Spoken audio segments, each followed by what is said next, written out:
Good afternoon, dude. Good afternoon, Sarah. Good afternoon, Aliyah. Good afternoon, everyone. Good afternoon, Abdullah. Okay, I'll start in 2 minutes. Good afternoon, Mamawi. Good afternoon, dude.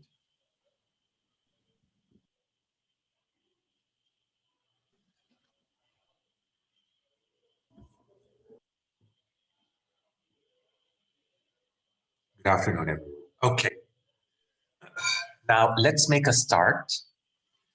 Um, First of all, before I start the review, I just have something to say to all my software engineering students. So this is very particular to my software engineering students. How many software engineering students do I have with me in this session? Let me see in the chat. Faisal. Wow, wow, wow.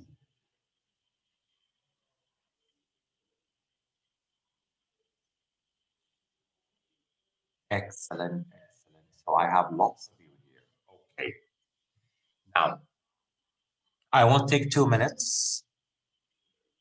This is in regards to SE 120 next semester, because this is what I'm going to do. And at the same time, I feel compelled that I should do this.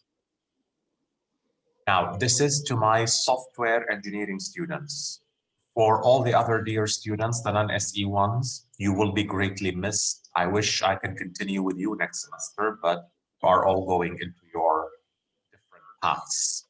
And I do wish you all the best of luck. But now the following words are to my SE students.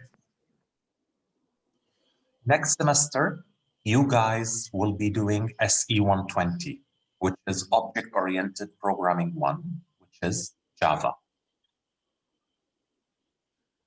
There are two sections. One is going to be with me, and the other section is going to be with the other professor, Engineer Abdelaziz. Now, this is the plan for my section, not for the other section. This is only for my section. And because I don't want to sound as though as I am being bossy or imposing or anything, I have to make it clear as of now, because this is going to be my policy for next semester. Now, Python was an easy language, and you may not work with Python again except until your third or your fourth years. But coming to Java, Java is more challenging. And not just this, Java or SE 120 in particular, next semester's work, will have 4 other courses depending on it. I'm going to type these courses for you.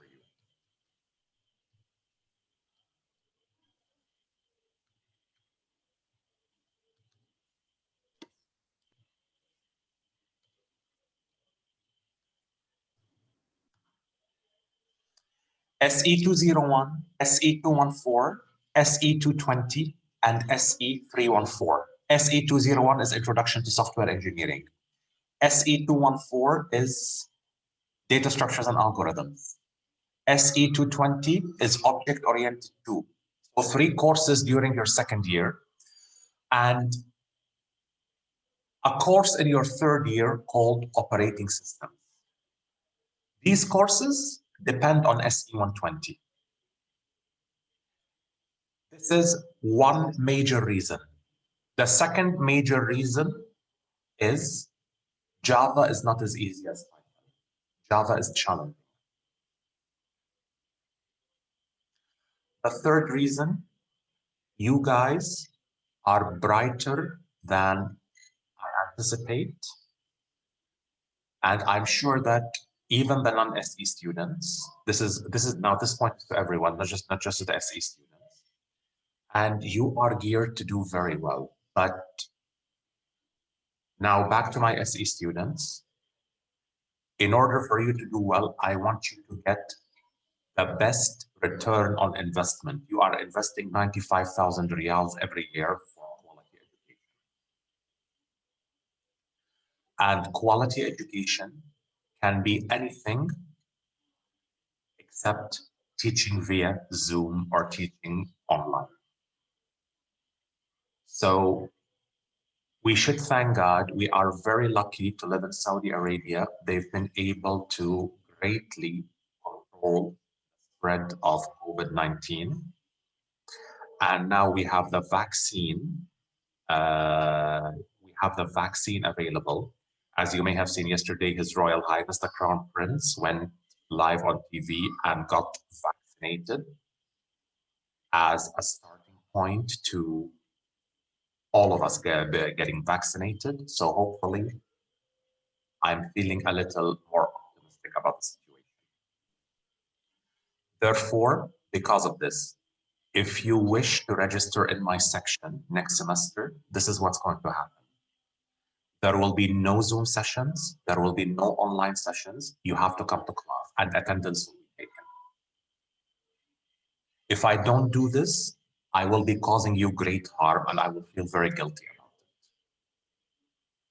it. If you still don't want to come to school, please feel free to register with the other professor. I'm giving you the freedom as of now. If you want to register with me, there will be no online classes. There will be no recording. You have to come to class. Because as I said, Java is challenging. Java is not as easy as Python. And I don't want to fool you, and I don't want to simply say, oh, everything can be taught online. Don't worry, things will be easy. You have to come to, if you want to register with me, this is with me. I'm not sure of the other professor. He's free to do whatever he wants. But if you want to register in my section, you have to come to class. Hopefully, we will be seated in a big room and there will be room for social distancing.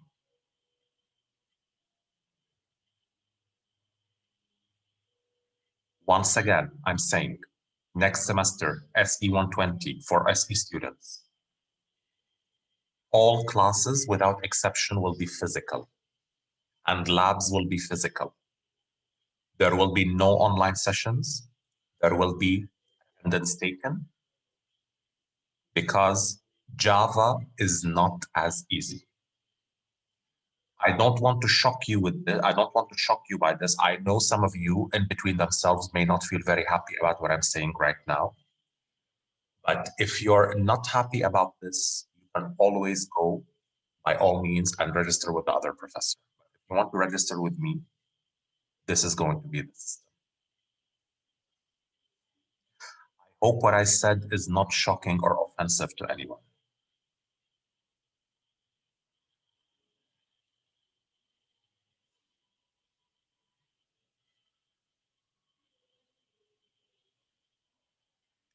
Is there anyone who may not have liked what I said?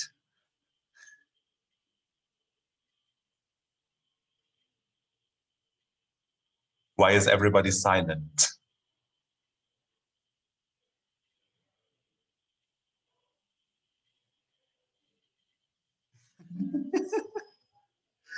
Okay, so then, so the first reaction was from an electrical. Oh, someone said better. Yusuf is SE.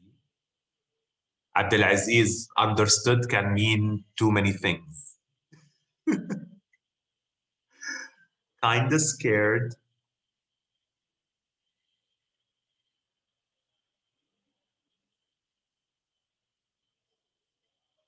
أنا بالاركتكتشر يعني عادي.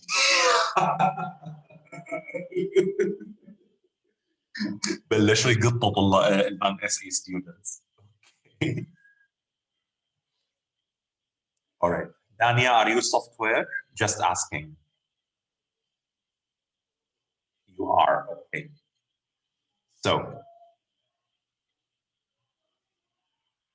So basically, I just wanted to clarify this before you go and register. This is going to be the policy, my policy. I'm doing this for your sake, guys. Remember, you are paying a lot of money. I want you to get the best return on investment for this money.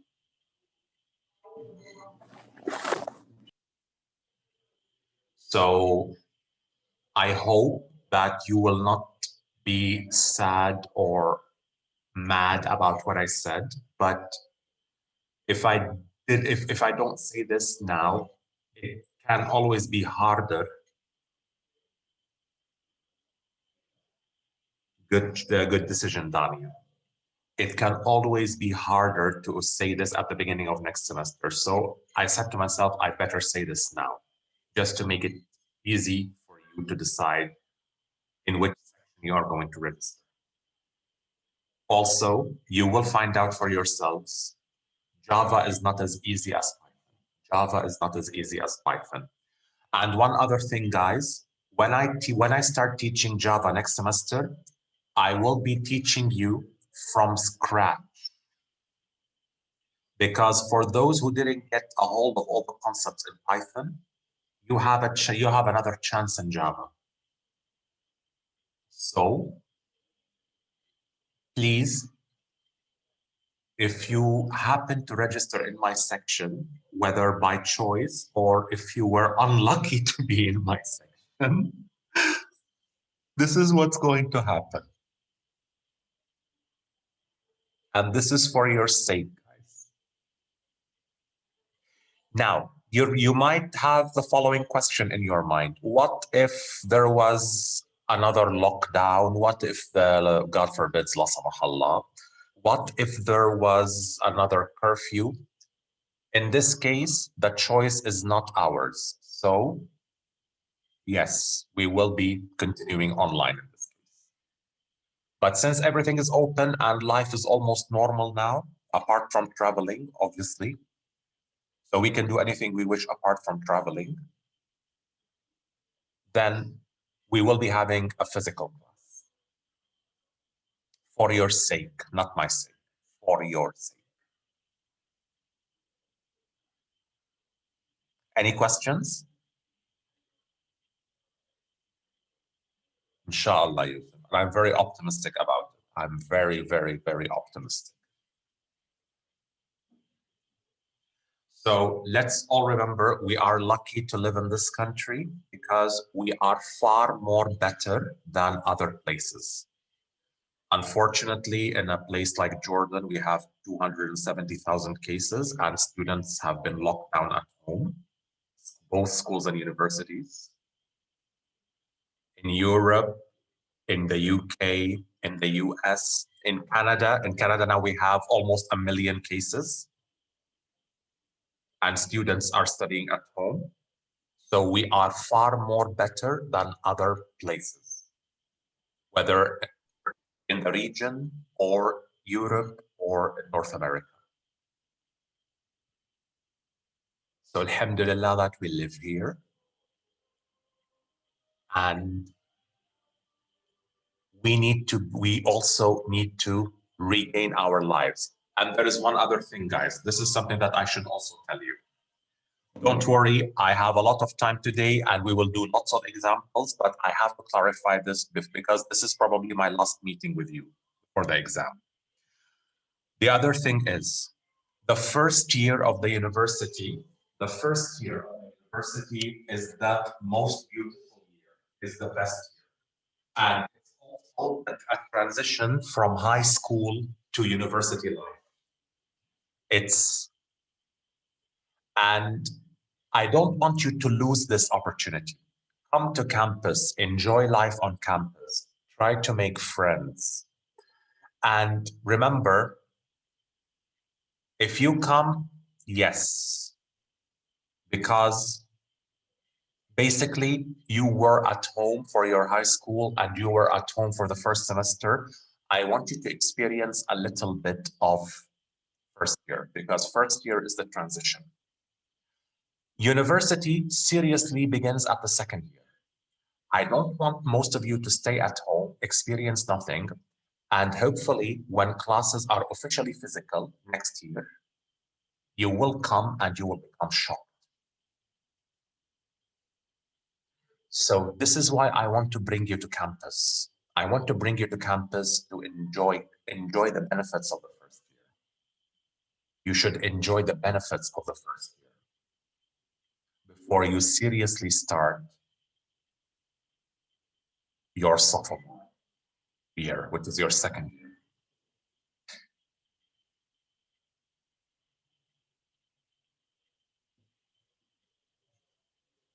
Okay? So once again, now before we seriously start, I'm glad to have a student like Wujud. You know, I love electrical engineering students because they seriously think about their discipline, especially second year electrical engineering Wujud.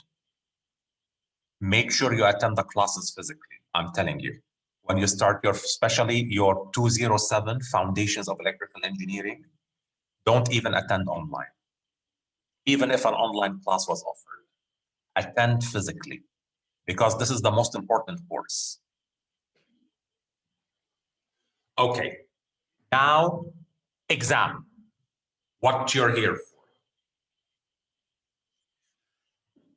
Regarding the exam, I'm going to start with another side topic, which is related to your grades. I know you guys, I know I shouldn't be doing this, and I usually don't do this.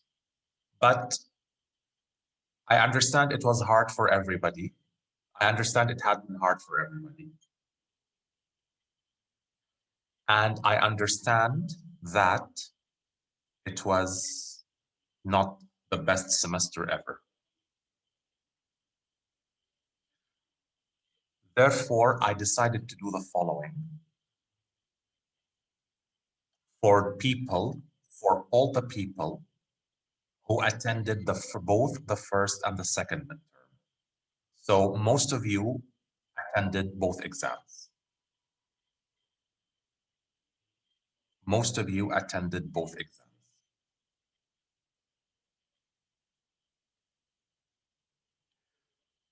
I hope this is going to be good news, but what I'm going to do is I'm going to look at both marks. I will be looking at both marks, marks for midterm 1 and for midterm 2. I will pick the highest and multiply it by 2.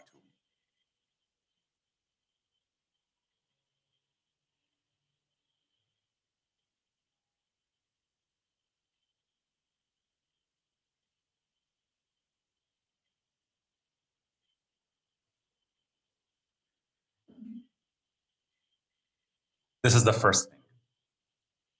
So I'm still looking at the grades. So I will be continuing this process tonight. So I will look at both marks. This is only for people who did both exams. For people who missed either or both exams, I know one person who missed both exams is online. I know one person is online. I will talk to these people in a minute. So for people who sat for both tests, I will take a look. I will pick the highest mark and multiply it by 2. Now, for my top 10 students,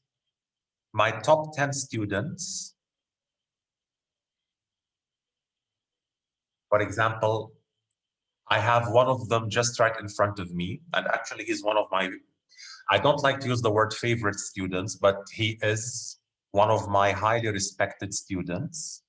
No, I'm talking about midterms. One of them is away, who's Muhammad, and the other one is online. He knows himself really well. And a couple of the girls who know themselves really well.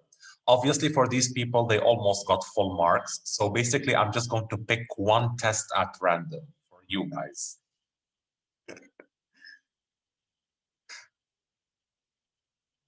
Okay, Abdurrahman, I will pick one test at random for Saja, for example. I will pick one test at random because both marks were high enough. If they were both equal, then I will have to pick one and multiply it by 2. Okay, now over to the people who did one exam. Over to the people who did one exam and missed one and missed the other.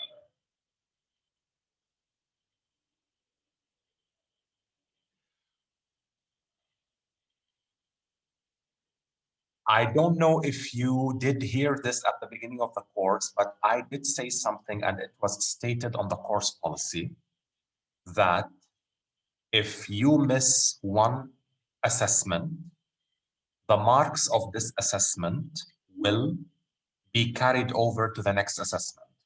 So for example, some of you have missed quizzes. And I said, well, if you miss a quiz, then the marks of this quiz will go to the next quiz, or the next quiz will be multiplied by 2. Just like quizzes, the same applies to midterms. But I still have not decided what to do. If your midterm 1 mark, you only missed the first, what do you mean, Muhannad? Can you give me an example?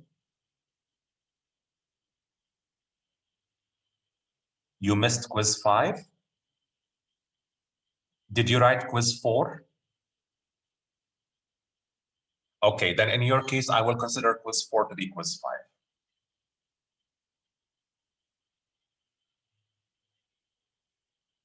Okay. Just like quizzes, the same applies to midterm. There are only 5 quizzes, Zainab. I'm going to take a look at your marks. I'm going to take a look at your marks for midterm 1 or midterm 2. And then I will see what I can do if the mark is really low. Assignments are all great. You guys are doing okay on assignments. Most of you scored a full mark. Thanks to your efforts, whether in reality or on WhatsApp. So basically, don't worry about assignments. Assignments and quizzes, everyone did from relatively okay to excellent. So don't ask me about assignments and quizzes. I'm concerned about midterms. Assignments and quizzes, no problem. So back to those who missed the midterm. I will take a look at your marks. If the mark is really low, I will take a look at your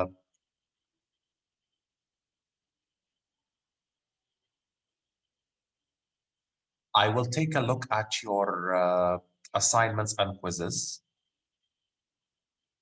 partly. The other part is related to the final. If you do very well on the final, this will positively impact your mark. This is for people who missed one midterm.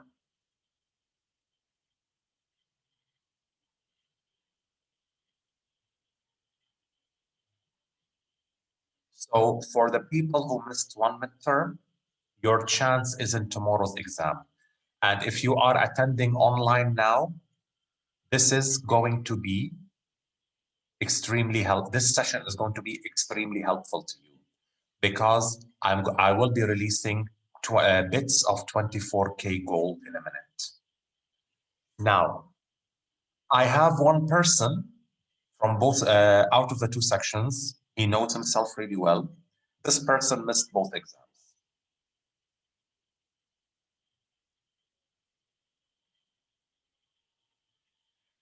May I ask this person just to send me a private message and tell me whether or not he missed an assignment or a quiz? Because based on his response, I will tell him what will be the next step. I would like to ask this person who missed both exams to message me in private on Zoom just right now and tell me if he missed any quizzes or assignments.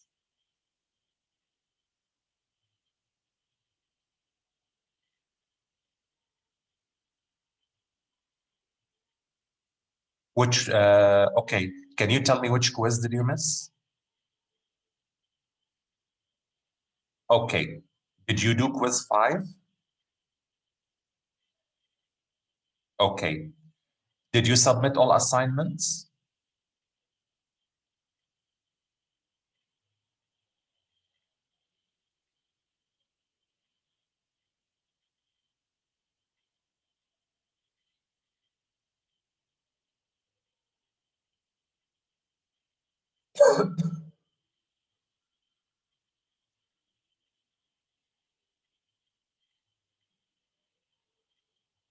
There is one that was a minute late. It's okay, no problem. But you submitted the 3 assignments. Good. And all quizzes. Just you only missed quiz 4. Okay. Now, for and I have another case. The other case is also trying to send me a message in private. I will tell this case what they need to do. But for the case of the person who missed both midterms, this is what's going to happen. Now, in reality, I'm supposed to mark your final out of 70, and then quizzes and assignments out of 30.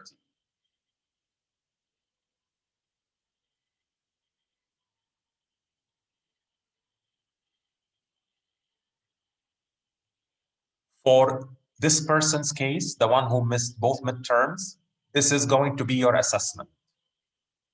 To be fair to everyone, and be fair to you, given your situation you have spoken to me about. For this person, it's that now. What am I going to say? What am I about to say is relevant to one person only.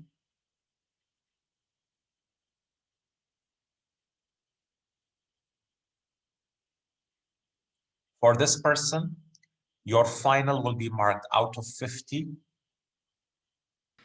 and your quizzes and assignments will be out of 50, just to be fair to everyone in the first place and to yourself. Are you okay with this?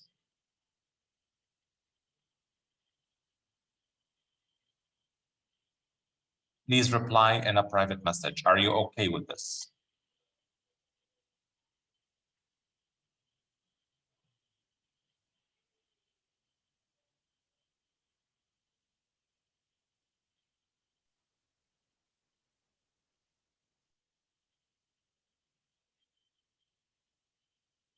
Quizzes and assignments will be out of 50, and the final exam will be out of 50.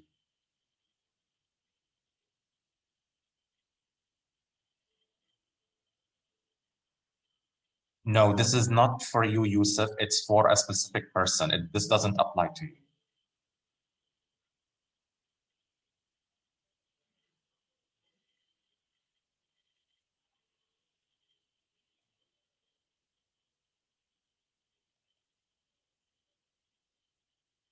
Okay, so you're okay with this. Now, there was another case. I had a person who missed all quizzes.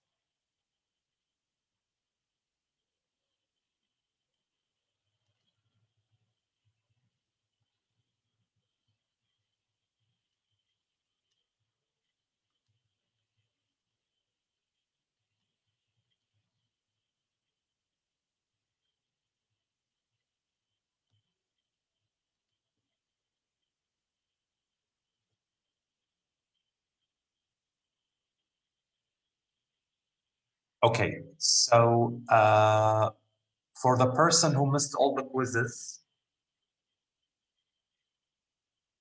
I don't know what to do. This is another surprising case. I will get back to you. I will reply to your email later. SE 117 will be taught by Dr. Arijin Wabil, the very lovely professor, and you're going to enjoy your time with her. She came all the way from MIT and from KAUST in Jeddah, so from 2 prestigious institutions. You're going to enjoy your time with her. Now, tomorrow's final, please watch the chat.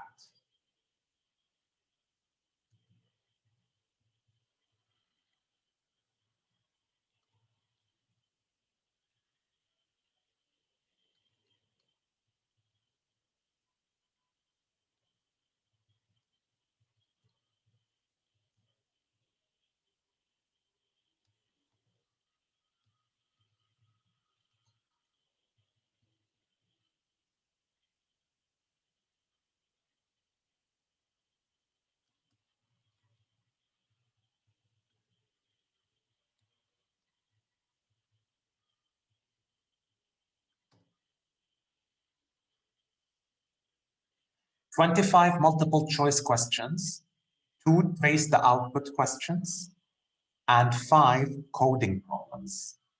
5 coding problems.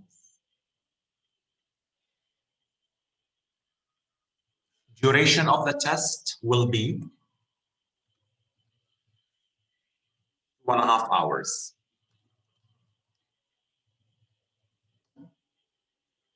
Duration of the test will be 2.5 hours from 9 to 11:30.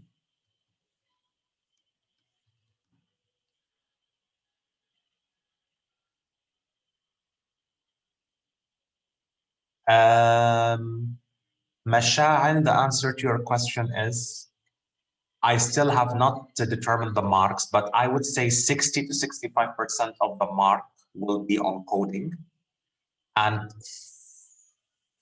35 to 40 will be on multiple choice and trace the output. But the big chunk of the mark will be on coding.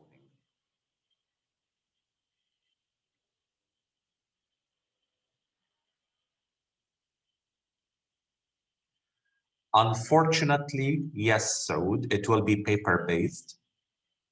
If you watch the examples I'll be showing you shortly, they shouldn't be.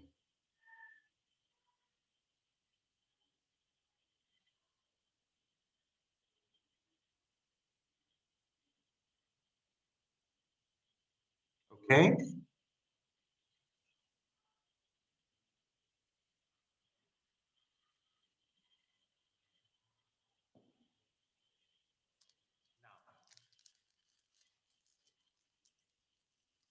The test will be paper-based, as I said.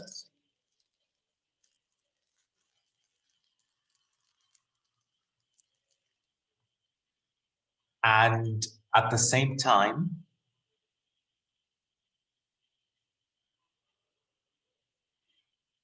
no, it's going to be, I will be communicating the rooms in an email, Abdulaziz. So once I'm done with the review session, I will send you the exam instructions and the room location.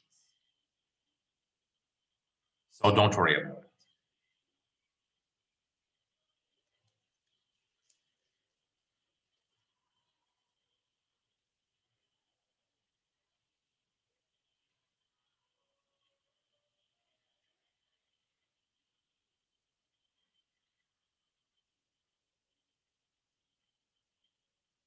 Okay,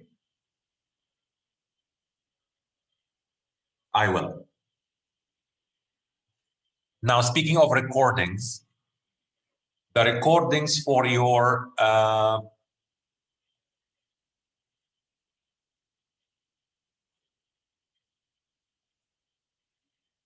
previous classes,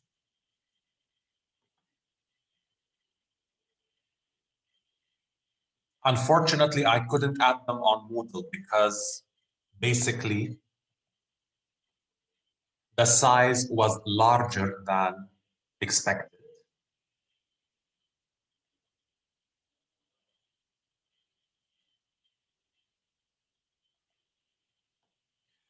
So what I'm going to do is, so what I did actually, not what I'm going to do, I uploaded the videos on YouTube.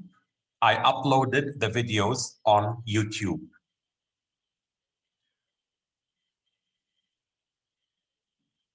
Chapters 2 and 3 are not theoretical, but there will be nothing from chapter 1. There is nothing from chapter 1. Don't study chapter 1. Nothing from chapter 1.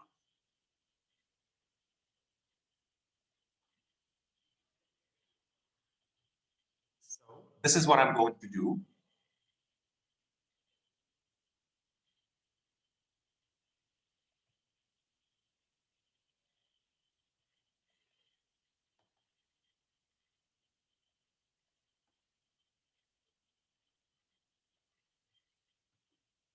This is the link to one class.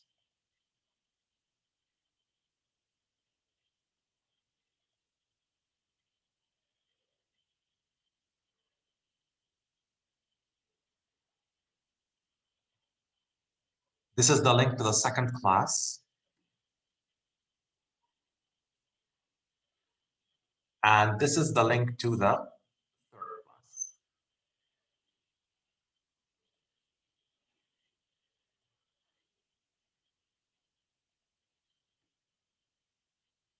So these are the links to the classes on chapter 6.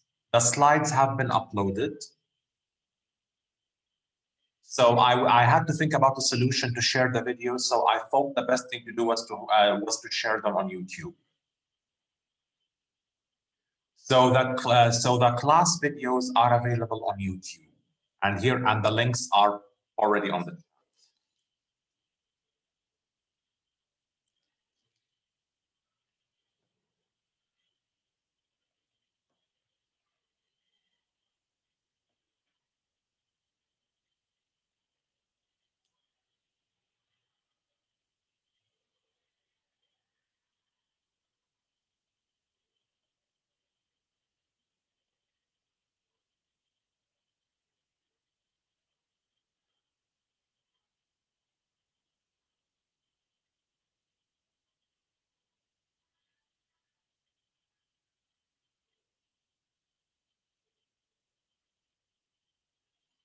Okay, now for the review sessions, these sessions for today, if the file was over quota, then I will upload on YouTube and share the link with you.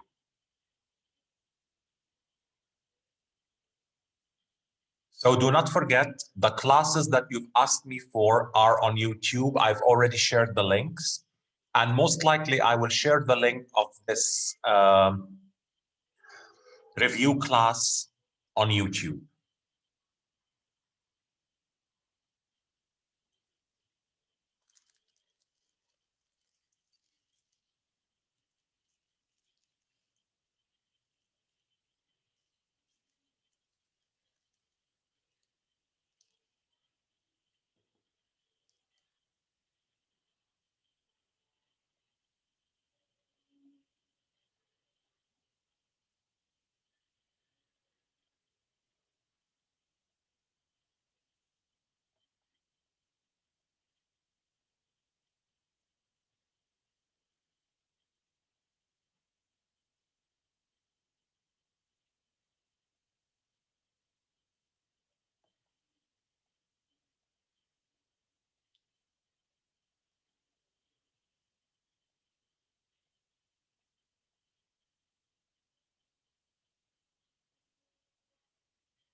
Okay.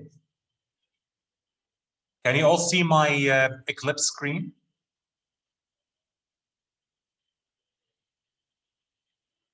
Okay, good. Now, guys, listen very carefully. The gold is about to be released.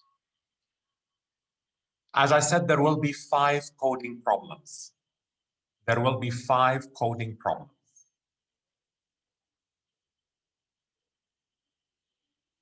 The first 2 problems will be asking you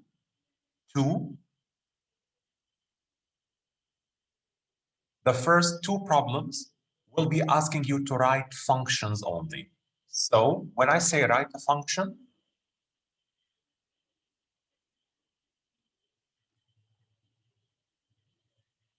chat please. So when I say write a function, this means that it is not required to write a main function. However, a parameter and a return statement will be necessary.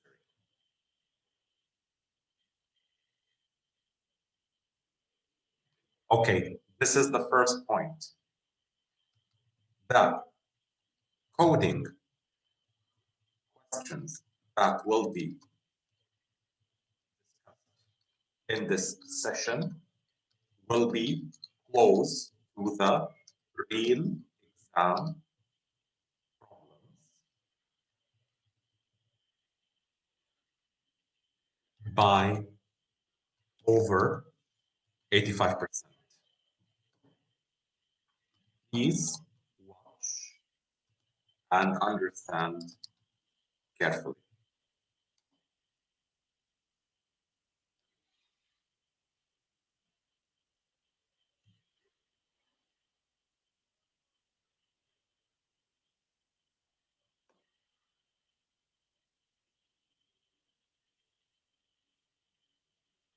Now,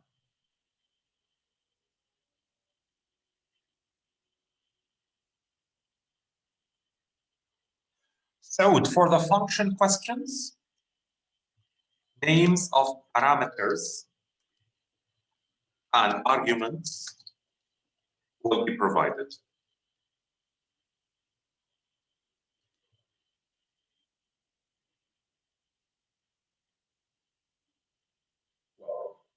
Now, guys, watch very carefully.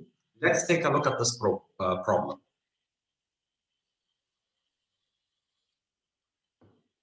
Now,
Okay, now the following function expects a string from the user. If the string is less than 2 characters long, it will be displayed as it is. So if the length of the string, for example, is 1 or space, it will just be displayed as it is. If the string is less than or equal to five characters,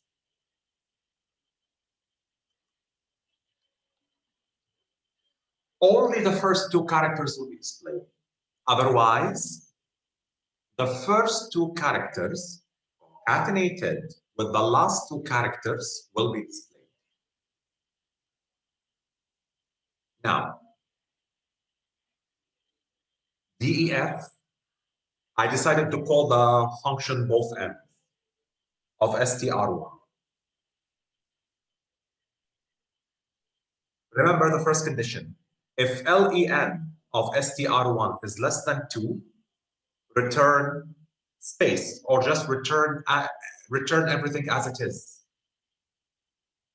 Elif len of str less than or equal to 5, return str in between brackets, in between square brackets, 0 to 2.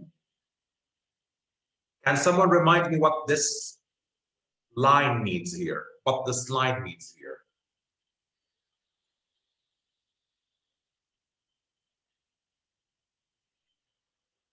Can someone remind me? Slicing, not splicing, Abdurrahman, slicing. Slicing without the P. Slicing. Thank you.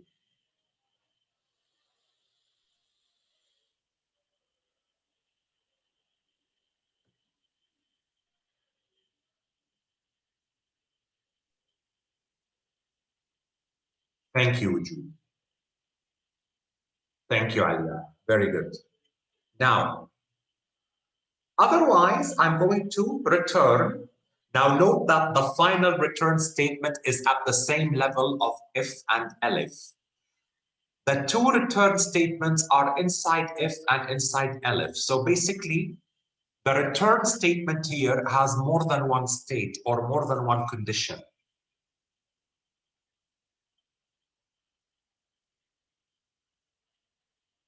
I'll explain it in a minute, Madawi. So, once again, if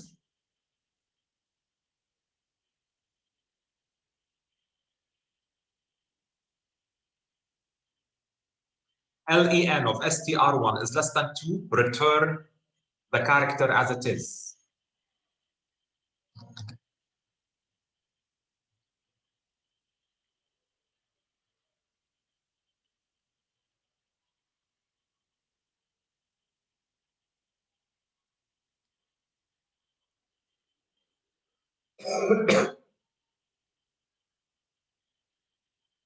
Elif, my second condition, len of str1 is less than or equal to 5, return the first 2 characters of str1.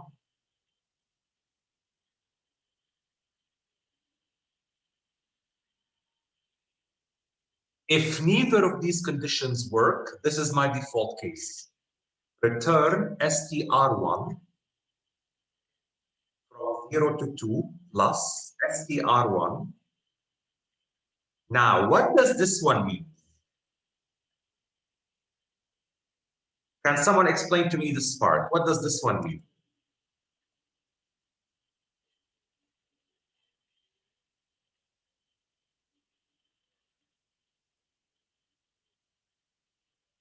Line 15 is the default case. No, when you're with return, you don't do else. So this time it's going to return the last 2 from the end. The last 2 from the end. So now back to Madawi's question. She said she didn't understand the concatenating part. What's the following?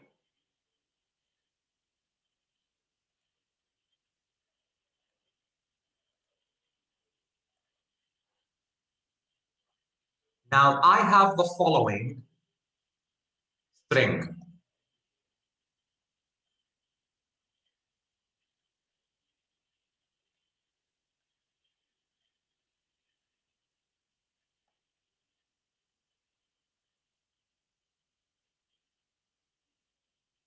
This is my string, Abdul Rahman.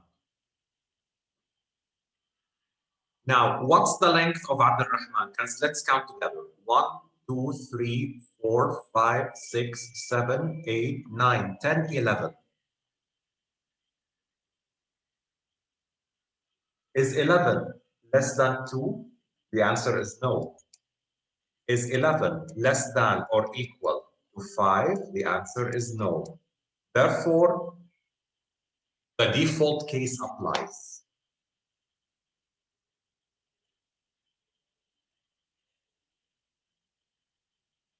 So we're going to extract the first two here. These are the first two characters, A, B, and we're going to extract the last characters. This is index -2, and this is the last character. So we're going to extract these two here, A, N. And we are going to concatenate or join these two parts. The output will be a band. This is the output.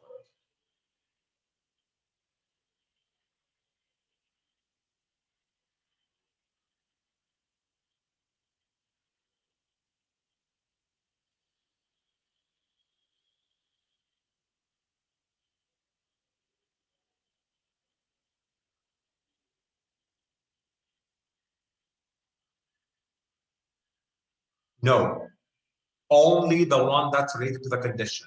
The default will not be executed. Because remember, if the condition was true, Sarah, it will execute what's inside the condition and then this is it.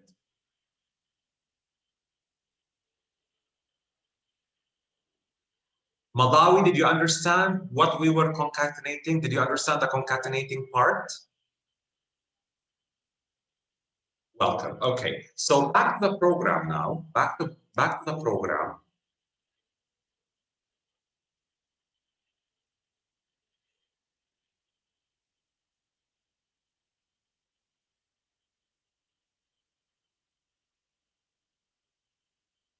I'm going to test this function.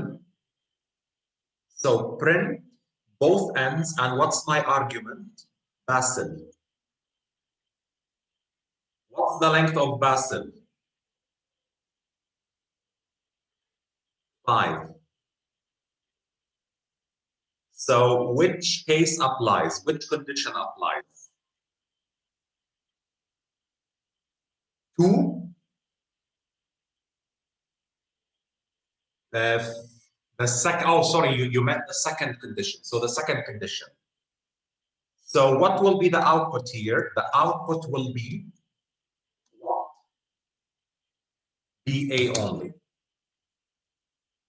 Okay.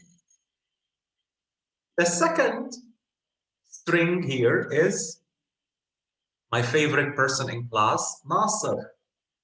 What's the length of Nasser? Nasser says 6.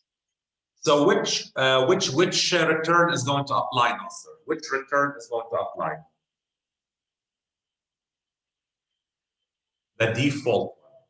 So the output will be NAER. NAER. Sorry, capital N. NAER. Third case, onomatopoeia. Onia.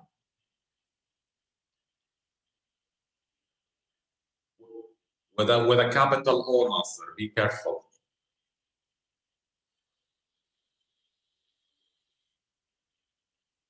Okay.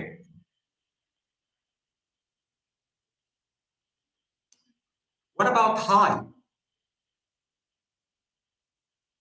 High, because it's 2 characters. So the second condition applies. What about X? Only X. Which condition applies for the last one? Which condition applies? The first one, exactly.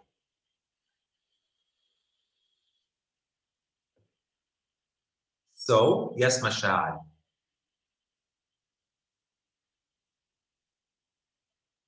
Yx because it's less than 2. If it's less than 2, it's going to return itself. Well,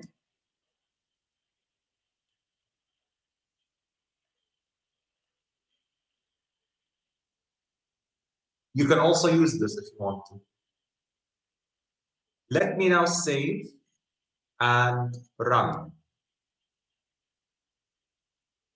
BANAERN capital, ONIA, O capital, high, and X.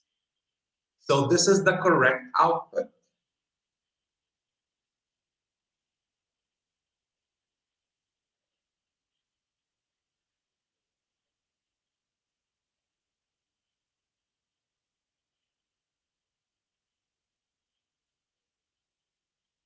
No, this is a function question.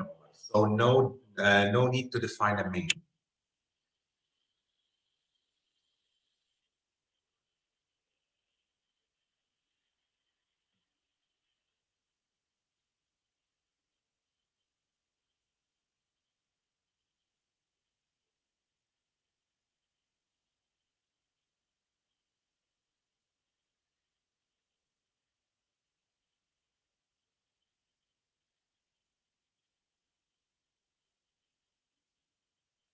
This is the code. Here you go.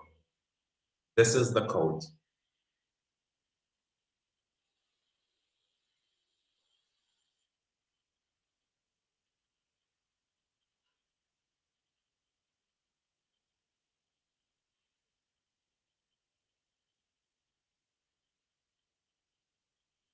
No, it will just return itself.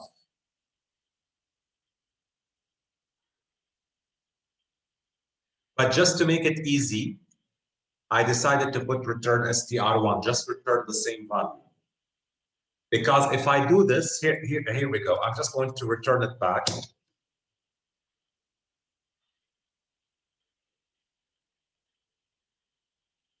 It should return itself, but it gave me space for some reason. The last 2 characters. No, this is a coding question. This is coding. So yes, it did return something bad. So in this case,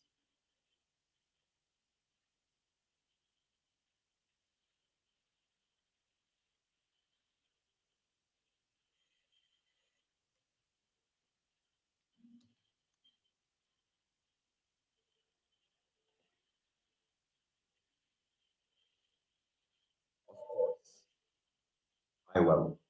Yes, Sajja, I will. Oh, by the way, guys, just to let you know, because I did press this by accident, you can see the title of the tab is Trace Output 1. Okay, I'm going to keep it on. This is not the real Trace the Output question, okay? The Trace the Output question is a surprise. Yes, it will return nothing.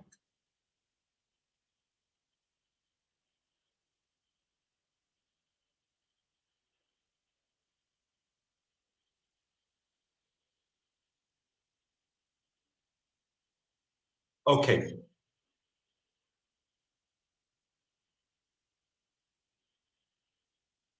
Now, any questions about this code before I move on to the next one?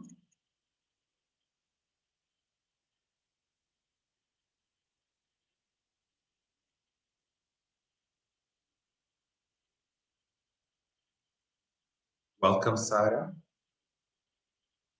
Anybody else?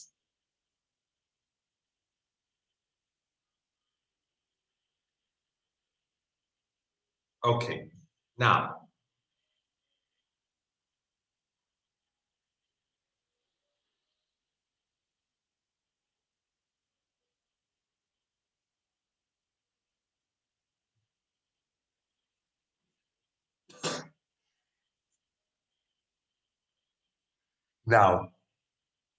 the next problem is a programming one. I'm going to go with to a programming problem.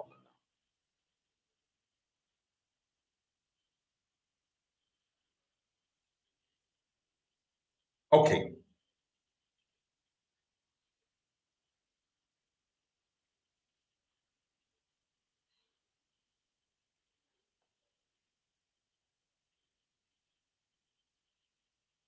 Let's say the user is going to enter a string. So I'm going to enter the following string.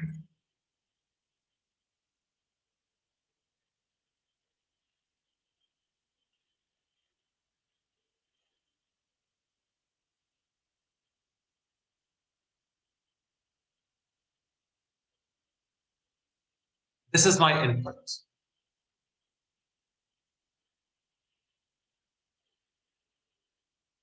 Now the output is going to be a dictionary. The output is going to be a dictionary.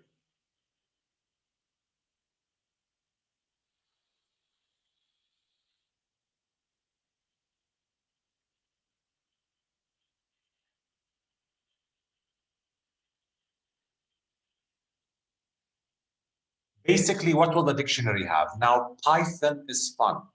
Now, what's the first letter here? The first letter is P.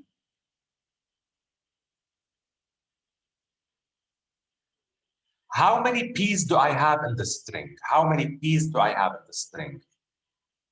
One.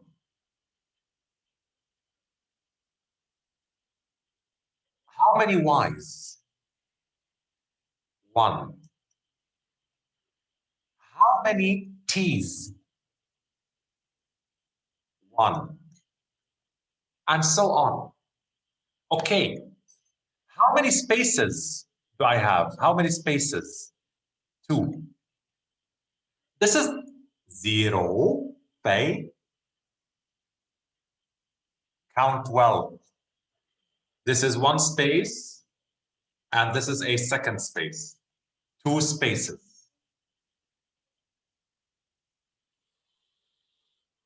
And N will need two, مشاعل. Exactly. حلوة هاي. N will need two.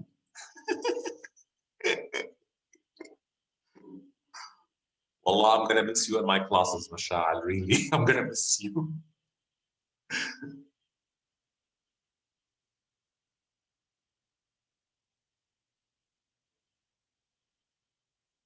Okay. So you got the idea. This is going to be my output. Let me go back to the program. For this one, guys, you will for this one, guys, I have to use functions. For this one, I have to use functions.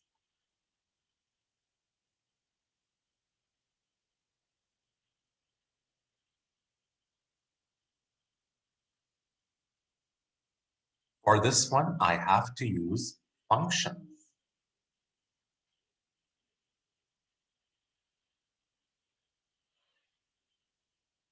So, dict1 is my dictionary. Now, question, guys. Is dict1 a local variable or a global variable? And tell me why. Thank you, Ragad, Mariam, Saud, Jude. Masha'al. Okay. It's outside all the functions. Thank you, Ragad Abdelaziz. Thank you very much. Global because it is not in a function. It's part of the program. So it's used by all functions. Okay. Let's take a look at my main function now. Let's take a look at my main function.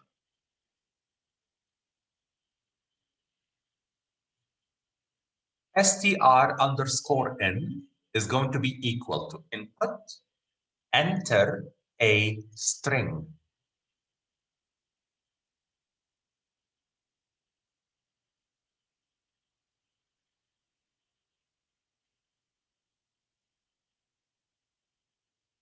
Enter a string. So the user is going to enter the string.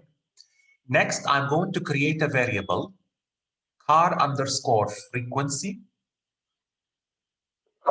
Excuse me.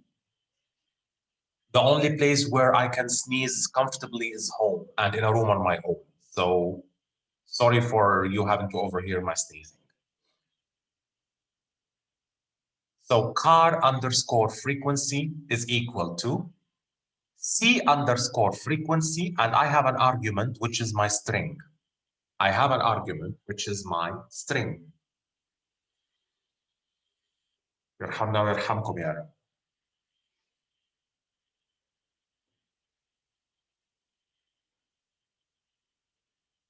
No, you have, this is a program. على قلبك. This is a program. And by the way, it's not you have to write it. This is something close to the question. Something close to the question. Yes, Salim, what's your question?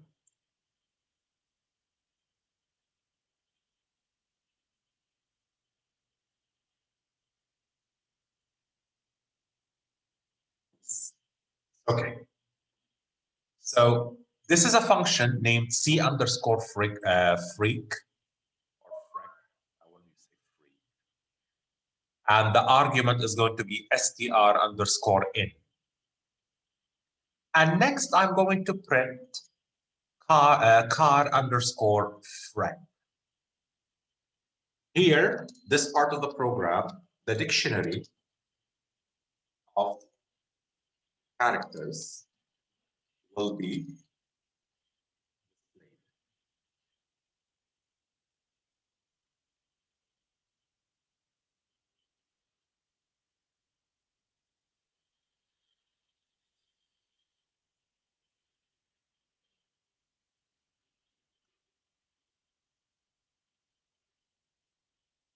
Now I have a second variable, sum underscore cars is equal to another function called, the function name is total underscore cars, and the argument is going to be car underscore friend, which is the dictionary. So the argument is going to be the dictionary.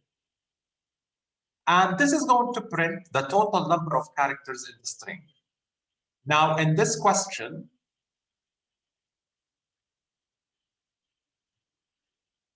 I am assuming that I will not be allowed to use the LEM function.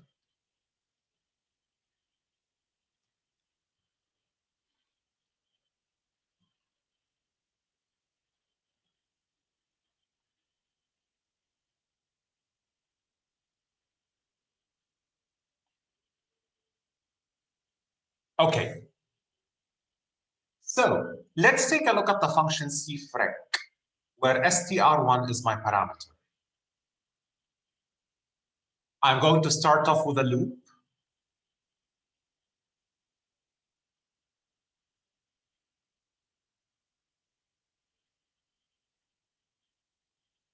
And then I'm going to create a variable named keys.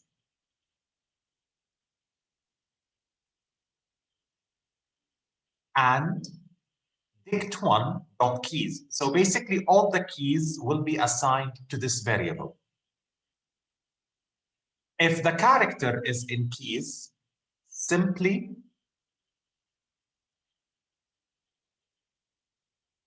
increment the value by 1. So all the characters in the string will be populated as keys. So in here, this is what's going to happen.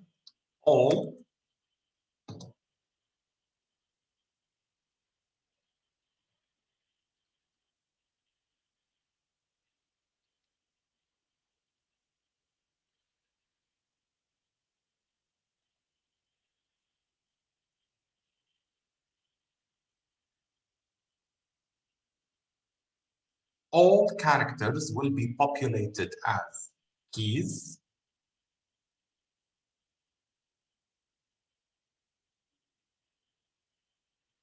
If the character is in keys, then simply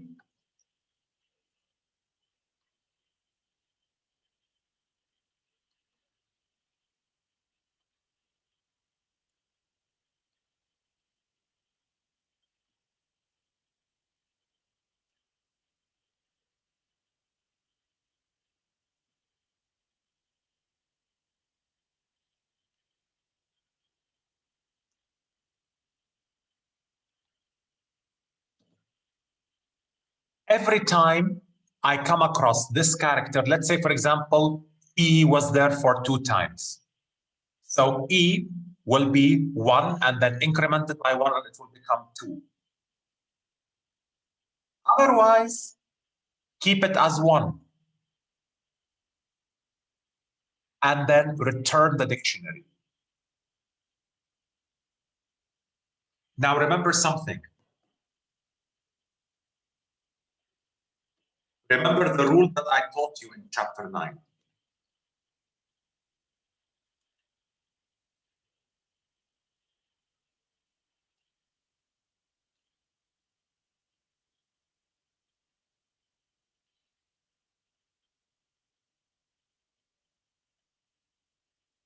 Do you all remember this rule? Do you all remember this?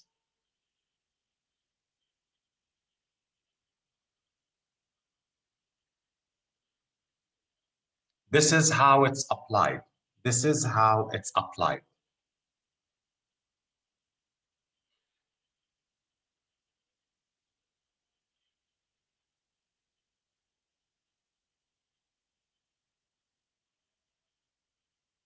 Good. Next comes my function.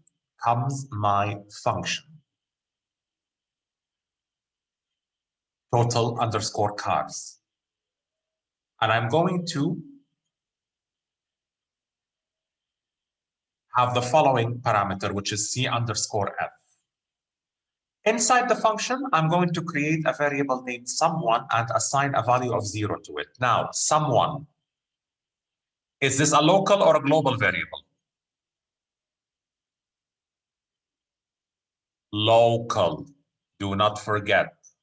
This is a good example because I'm showing you the difference between a local and a global variable.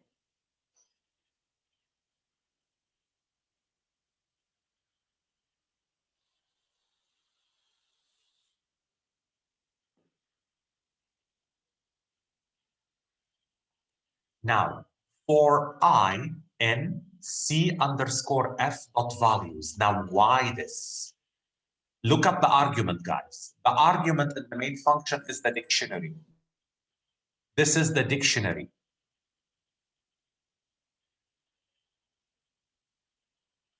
So here, the parameter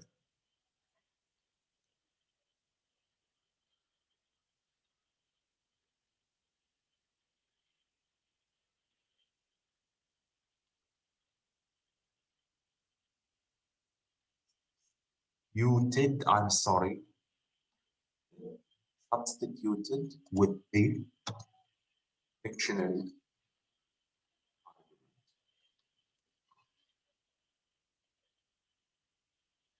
Now, for I in C underscore F dot values, can someone tell me what will the for loop do here? Which part of the dictionary will be accessed? The values. What's the data type of the values? What is the data type of the values?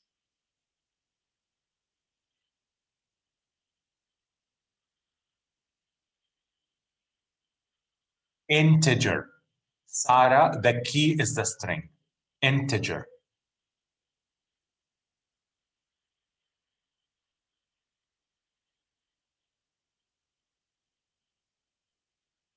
So the values represent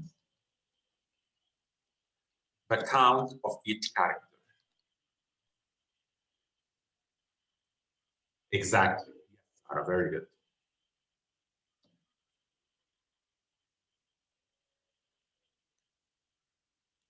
Sum all the values to achieve the total length. Yes. And then return sum to the main program. Now I'm going to save and run the program.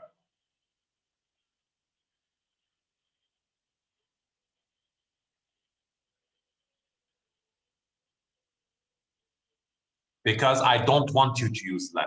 The question says so. Guys, in the real question, I will not be, I'm going to specifically say, do not use the len function. If you use the len function, this will not give you any extra credit in the worst case.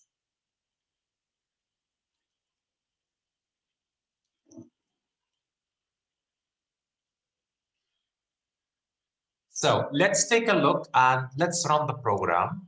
I'm going to enter a string. I'm going to start with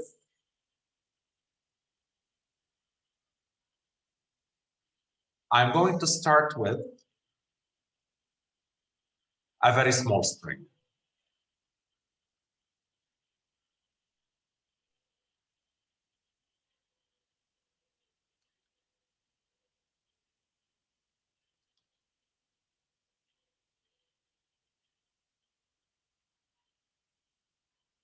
This is my string.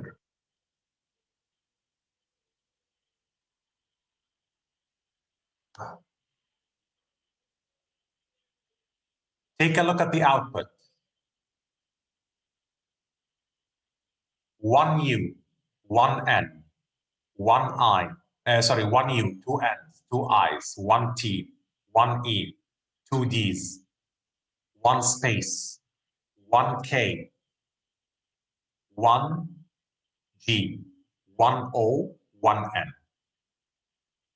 The total number of characters in the string is 14. So simply if you add 1 plus 2 is 3, plus 2 is 5, plus 1 is 6, plus 1 is 7, plus 2 is 9, plus 1 is 10, plus 1 is 11, plus 1 is 12, plus 1 is 13, and plus 1 is 14.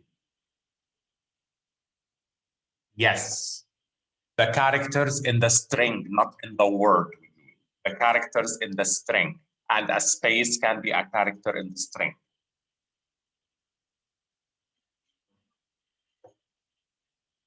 Let me do another run and show you another example.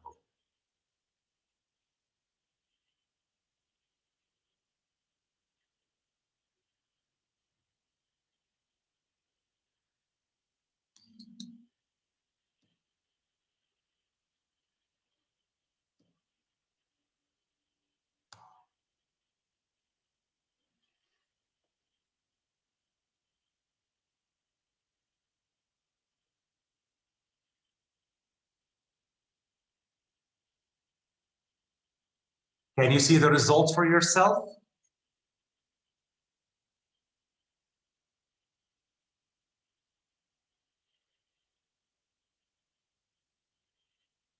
Good. How does it determine what value each character has? Basically, it takes every character and populates it as a key, and then for every occurrence, the value is incremented. What if a letter was once an uppercase? Okay, let's take an example.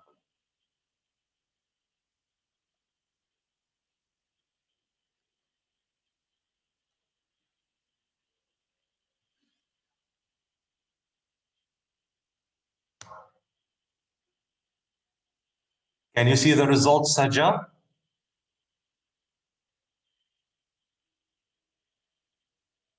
Saja?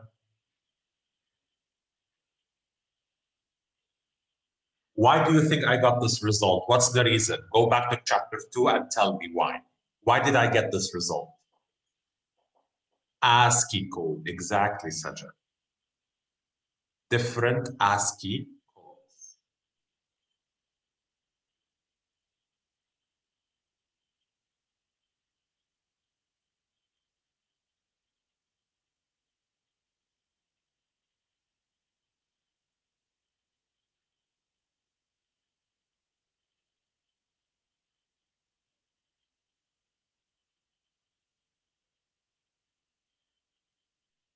Okay, now I'm going to show you another programming problem. I want you to watch very carefully. I want you to watch very carefully. This one I will be doing with you together.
No, it's not an old phone. Look at your iPhone's keypad. You will find it.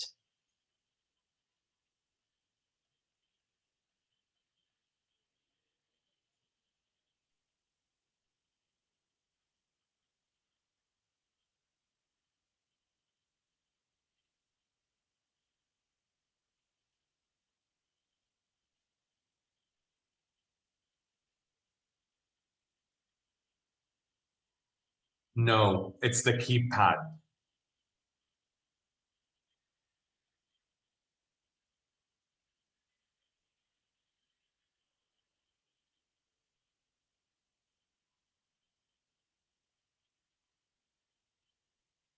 Okay.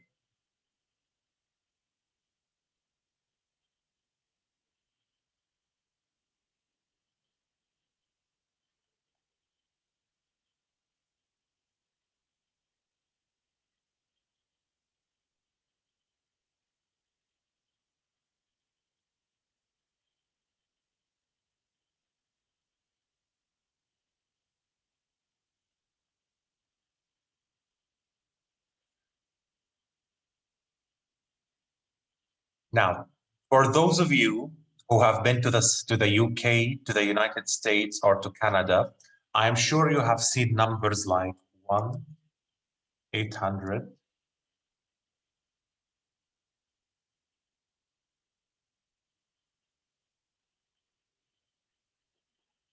or probably one.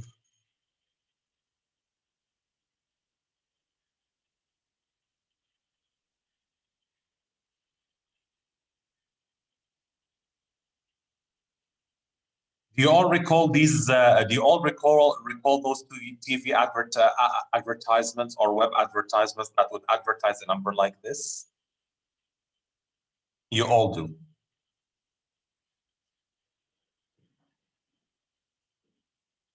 Michelle, have you been to the States? Have you been to the States before? Matchboos is my business. This is my future business, and I will probably announce the number as this. Have you been to the UK, to Canada, to any European country? You haven't. Okay. So basically, to make it easy for people to memorize the phone numbers, they would simply just put the area code and then followed by a string. المفطح لسه ما تعلمتها بس المكبوس اسويه في البيت عادي. المكبوس هذا 45 سنه خبره. المكبوس والمربين والمموش والبلاليط هذه كلها خبره.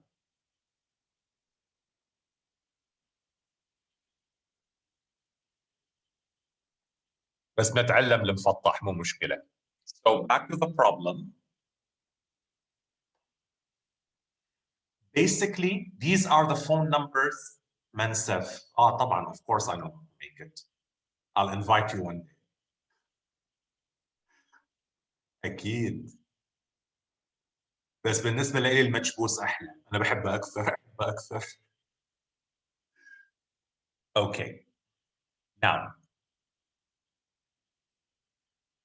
basically, if you were in a North American country or a European country, حراقة بإصبعه أحلى شيء طبعا. حراقة بإصبعه ست زبقي. Do we have Syrian friends in the class?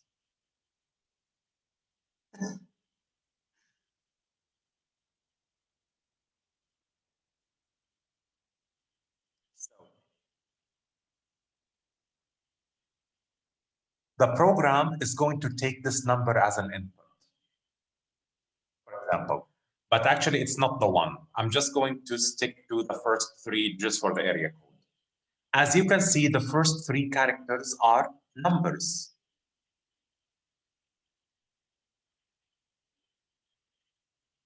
The fourth character is a dash. And the last 7 characters are characters, letters. Each letter represents a number. Now, how do I know which letter represents which number? I drew this keypad. Look on your iPhones, guys, or even on your Samsungs, on your Androids. Check your keypads. You will see these letters. I'm going to give you 10 seconds to do so. Open your keypad on the phone and you'll be able to see these for yourself.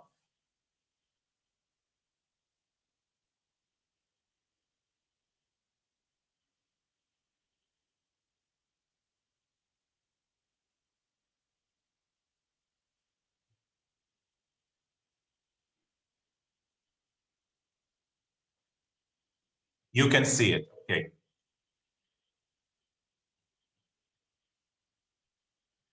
All right.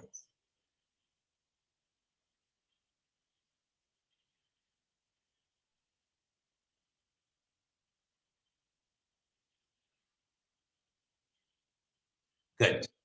Now, if the letter was F, what will be the equivalent number?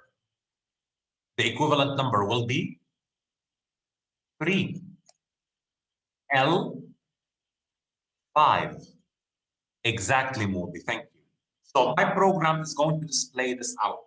My program is going to display this output.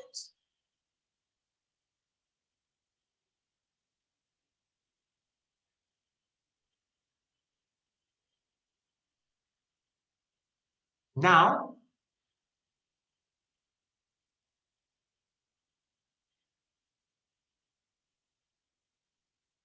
there are some exceptions. Now, take a look at the first 3 digits. They are digits or numbers. Do I need to do any conversion? Basically, I don't. Look up the dash, which is the 4th character. Do I need to do any conversion? No. So the conversion will be done on the last 7 characters. Okay.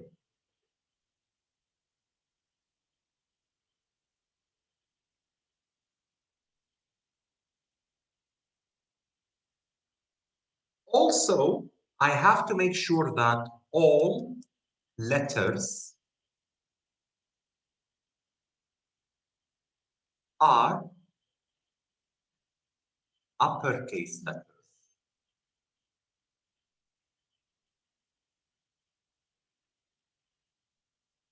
Not really.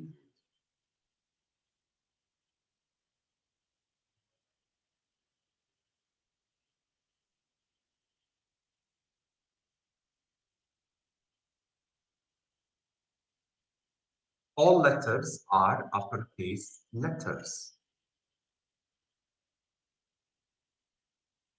So let me now go to Eclipse and show you how this problem works. Is upper, maybe, maybe, maybe. Okay, let's create a new file.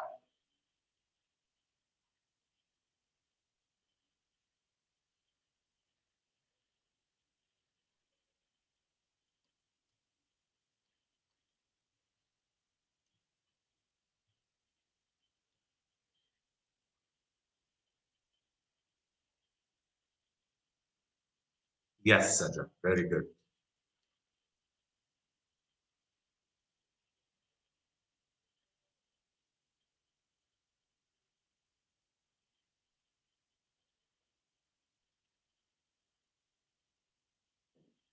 No, Layan, you can stay. You can stay if you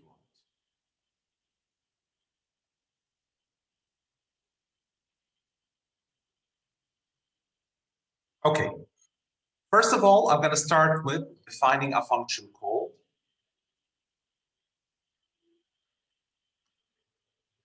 letter number. And this number is going to be is going to have the following parameter.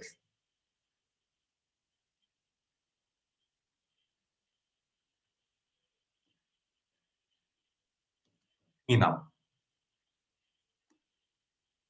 Okay, I'm gonna start off with a variable, and this variable is going to be string, for example, and I'm going to assign an empty string to it. I'm going to assign an empty string to it.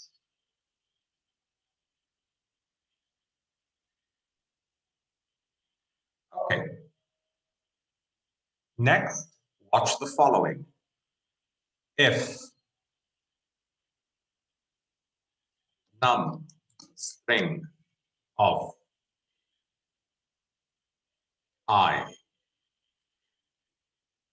dot is digit,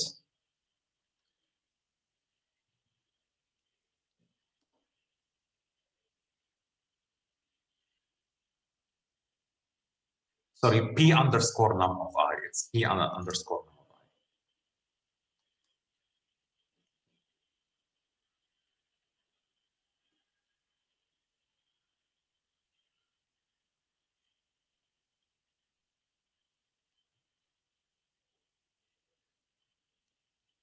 I've forgotten the loop.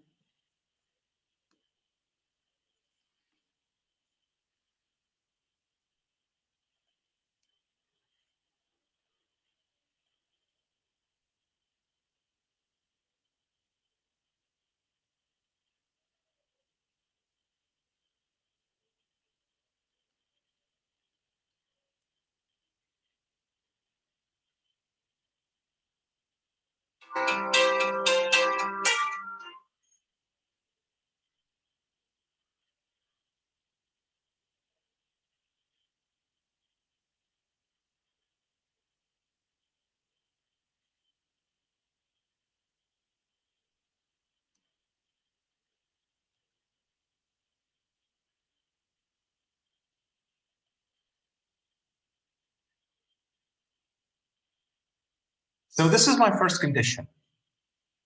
This is my first condition. If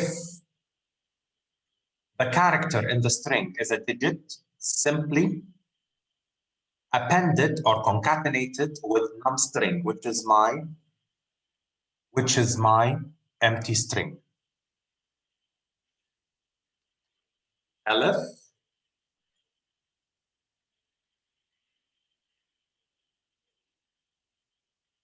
p underscore num of I is equal to A, B, C, or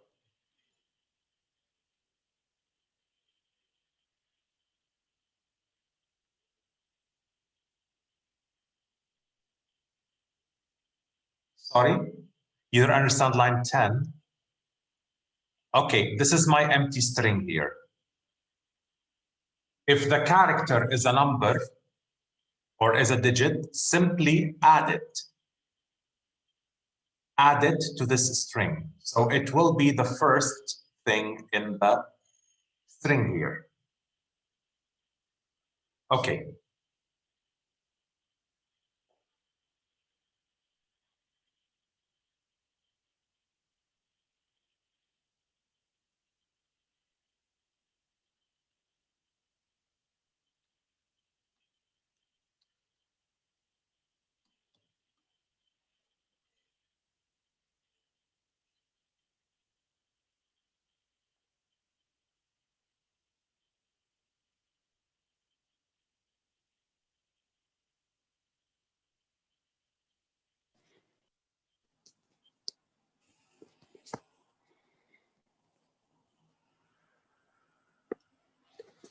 Okay, guys, I just have to make a couple of changes, actually.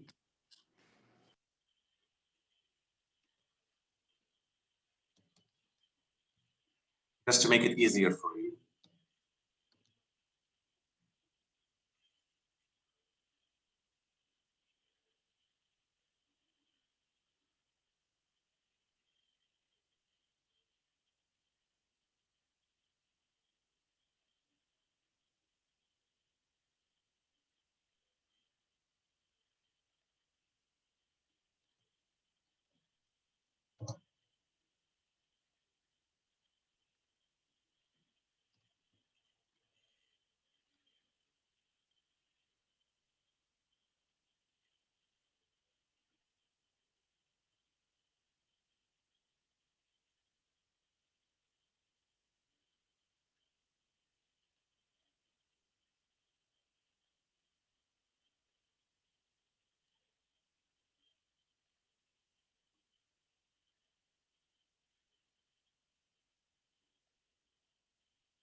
I'm just going to copy and paste this statement because it will just simply be the same for all the remaining cases.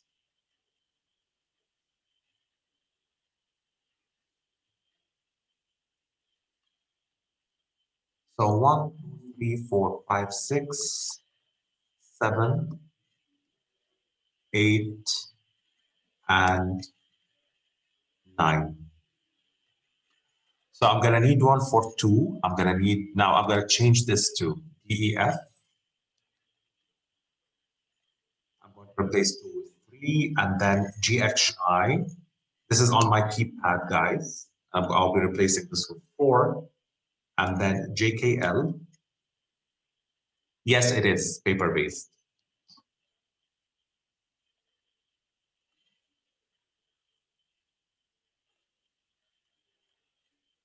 MNO, and I'll be replacing this with 6. PQRS, and I'll be replacing this with 7. TUV, and I'll be replacing this with 8. And then W, X, Y, Z, and I'll be replacing this with 9.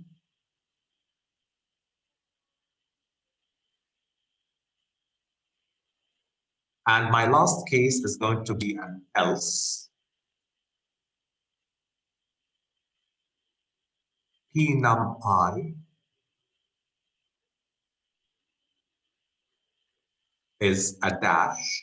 All I'm going to simply do is place a dash.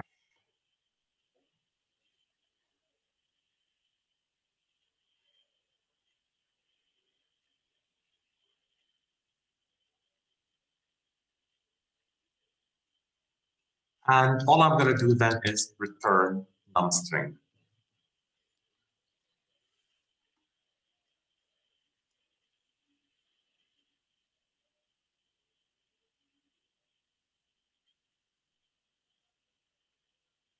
In general or in this program?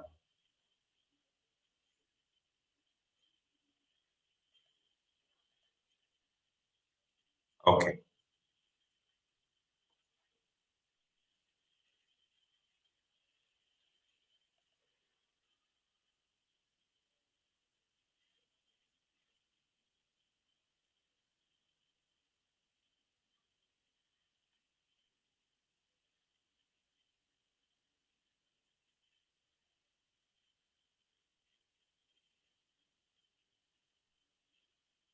Oh, sorry, it's LF.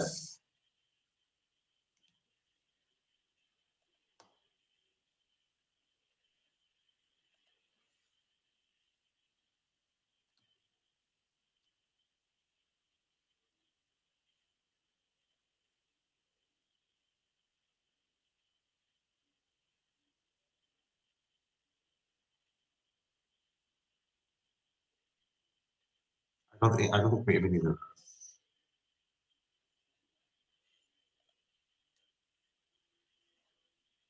So this is my first function. Now I'm going to write my main function. DEF main.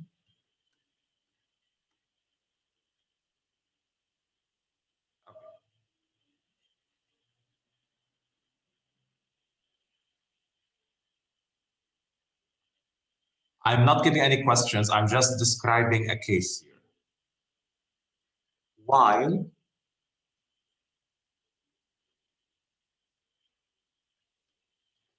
true,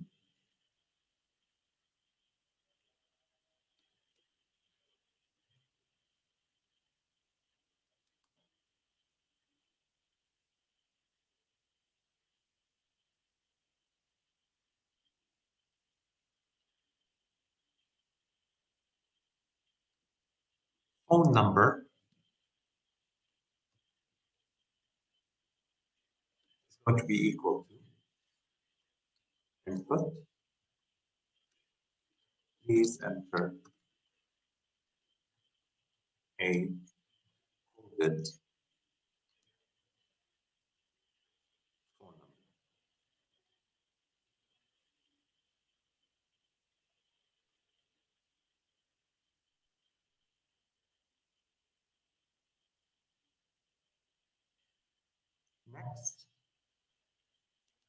coded phone number is going to be equal to letter to number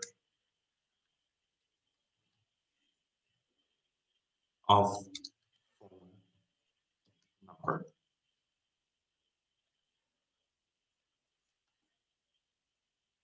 Next,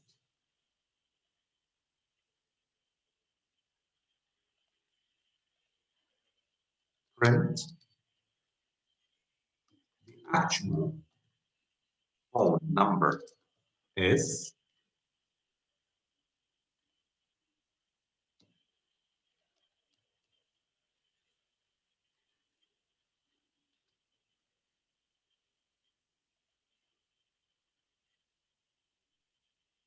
decoded for decoded phone number. Now, I'm going to create another variable and say, again, it's going to be equal to, print. Would you like to try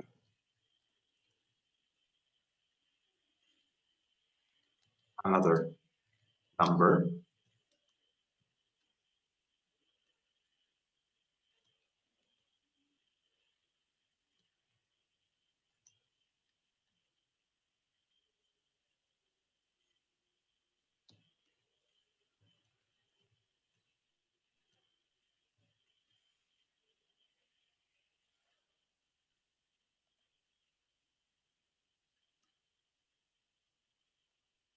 I'll tell you in a minute. Because I want to keep the process repetitive. Like you may want to try multiple numbers. If, again, is not equal to small y, or again, sorry, and again, not equal to capital Y.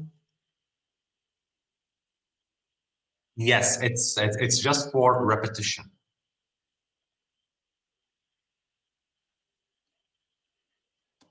Simply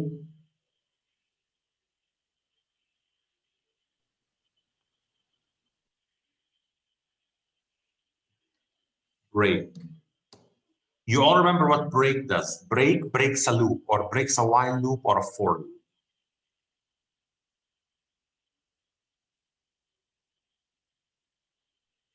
So,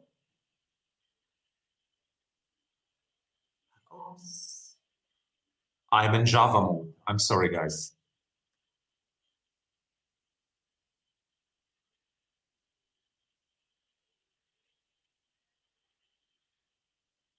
Return false. What do you mean by return false? Ah, okay. We can try it, but let's try break first. Let's try break.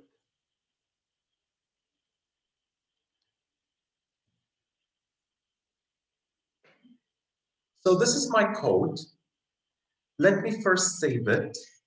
I just want to run it and make sure that it's working.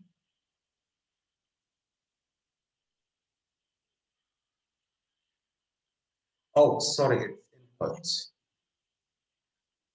Thank you, Abdurrahman.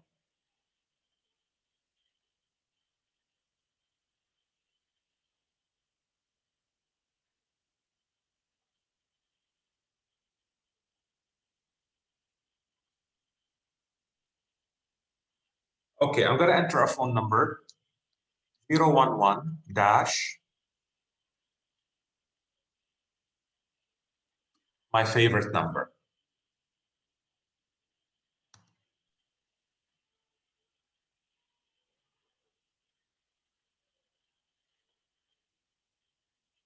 Okay, I may have done something. Just give me a second.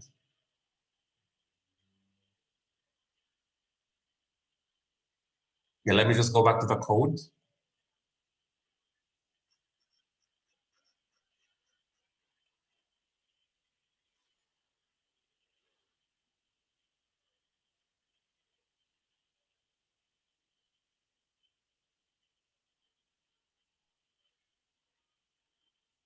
So yeah, this is a single value, so we should use a double equal.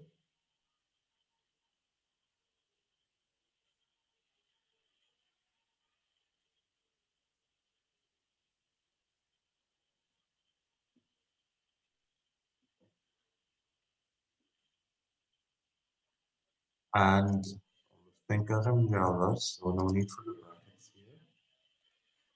Now let me save and run. Okay, so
give me a second, I'm just going through it. Make sure that everything's okay.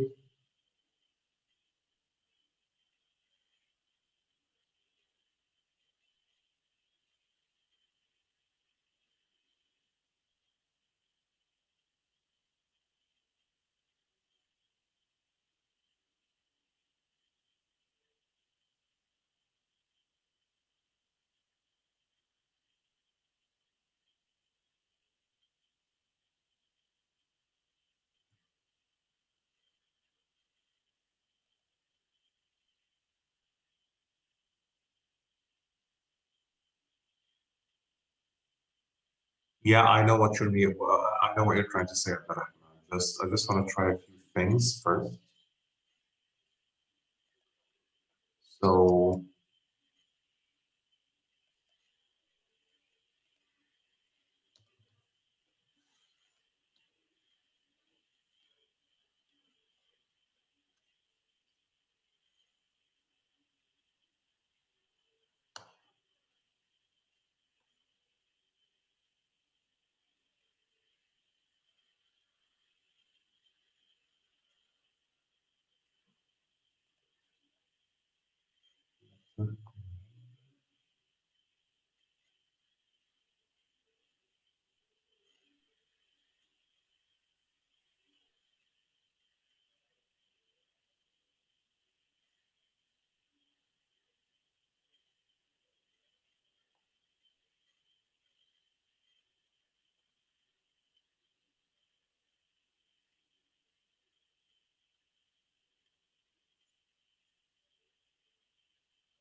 okay, I'm just gonna try something. Just bear with me.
Sometimes you make a mistake and you don't then just keep copying. Because like copying and pasting.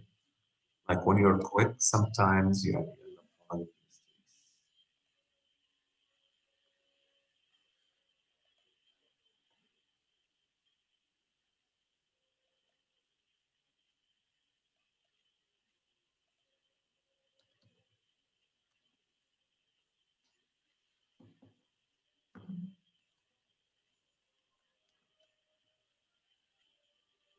Okay, so it's working now. I'm just gonna try again.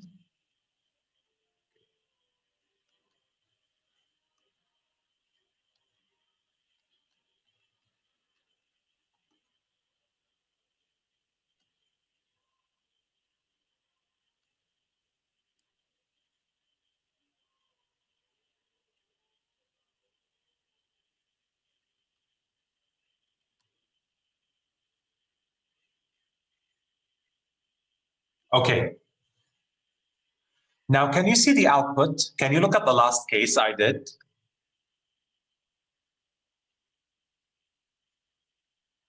What do you think I should do to avoid this statement? It's not capital. I want you to suggest something for me. Dot upper.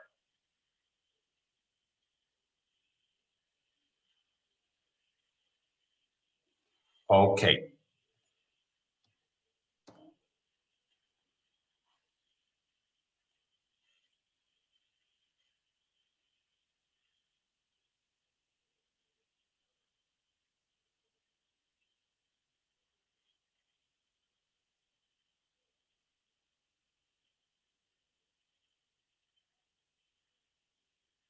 Okay, I'm gonna try something.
Okay, let me just run it now, and then we will explain how this code works. I just want to make sure that it's fully working.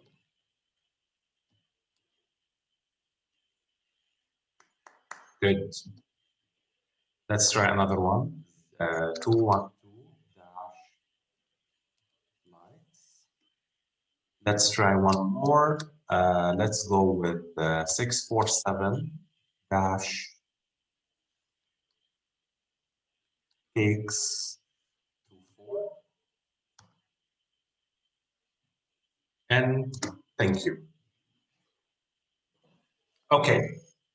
Now, Abdurrahman, just let's take a look at the comments that you said. Yes, it can work, but I just tried another way, which just makes everything a little bit more clear. Now, let me tell you what we did here. Now, watch very carefully. Now, I was asked a very important question. Why did I use the range from 0 to 11? But before doing this, guys, I may have just to, I just would like to be excused for a couple of minutes. I need to answer a very important phone call. Just, I need to be excused for a few minutes.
Okay, guys, sorry for the interruption. I just had to double check. Thank God he's okay, but still in hospital. Hopefully, he'll be released in 2 days. Thank you so much for all your comments. I really appreciate it. So now let's get back to business. First of all, this is my function. This is called define letter to numbers. So the purpose of this function is to convert every letter to its number, equivalent number, based on the keypad, based on the keypad. Now, you've seen, I think Walid made a, what's his name?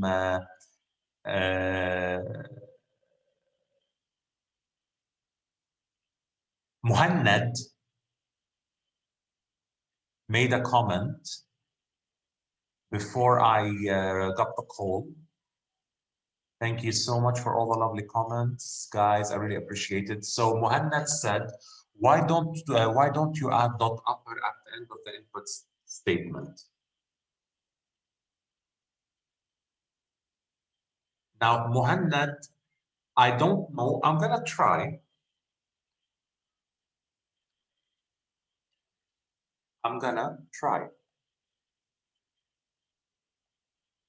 And see if this is gonna work.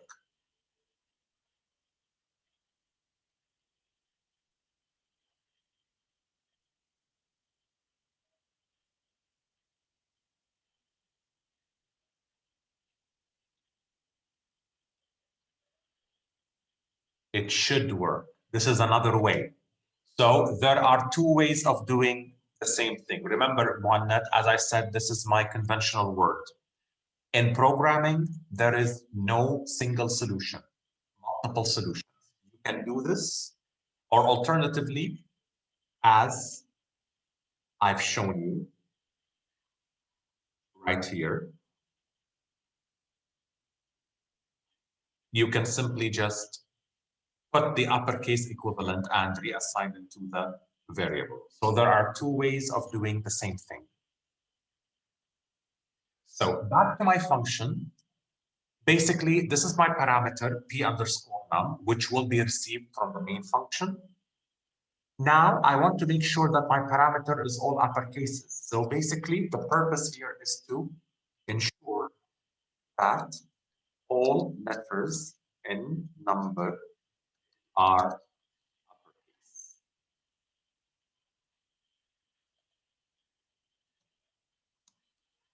On the third line, this is basically my output variable.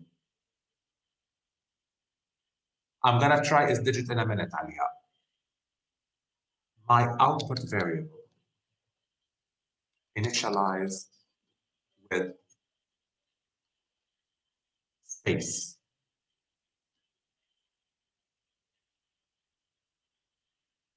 Now, before I talk about this digit, Sajja asked a very important question. Here, I want you all to pay attention.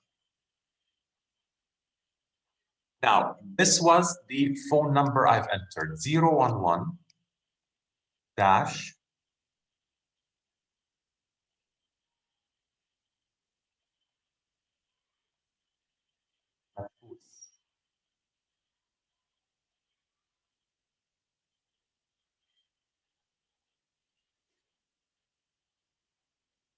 Okay, Sajja, if you're still online, can you please count how many characters I have?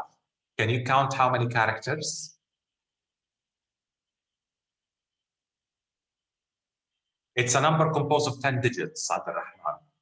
But how, Abdurrahman, I want you to count with Sajja. How many characters do I have? Including the dash, 11. So that was why I had a range with the dash, exactly. That was why I had a range of 11 characters. I had a range of 11 characters. Because the dash will also be examined. So basically, we're going to iterate over entire number composed of 11 characters, including the dash.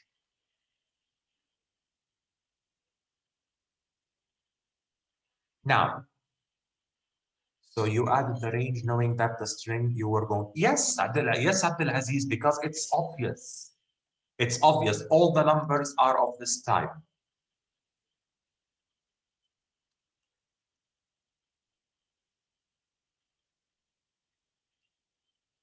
Count them. I still need to continue, Faye. Just give me a second. Yeah.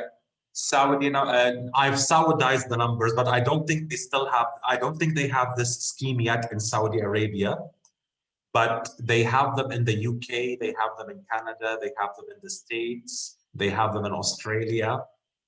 I'm not sure about Saudi.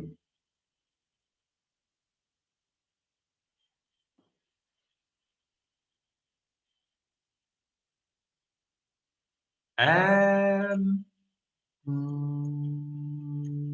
yes, it will. It should work. Yes, it should work. Now, I'm just going to go back to Alia's comment and simply try this digit.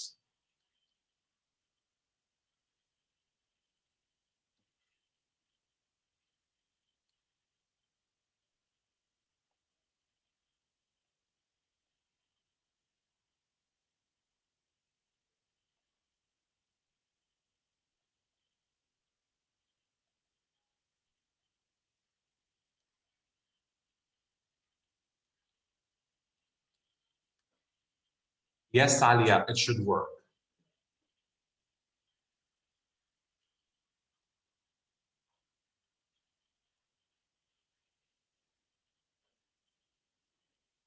Now, the first if statement, if the value in the string is a digit, simply add it to my string. Simply add it to my string. Else if or elif, the value is in A, B, or C, remember your keypad. Remember the keypad.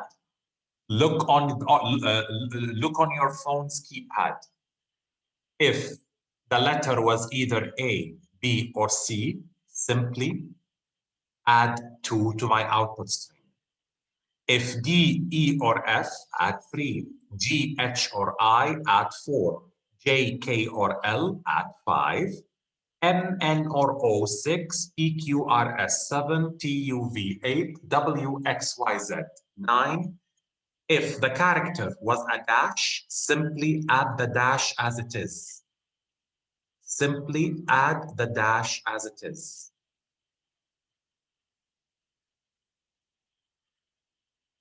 And you're going to return numString to your main function.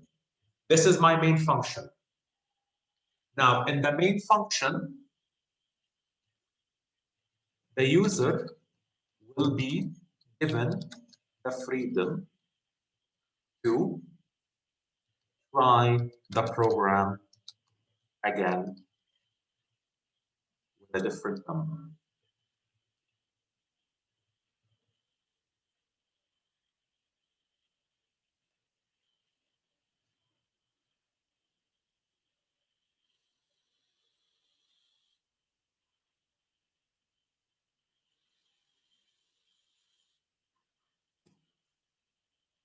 Now, while true, as long as all of this is true.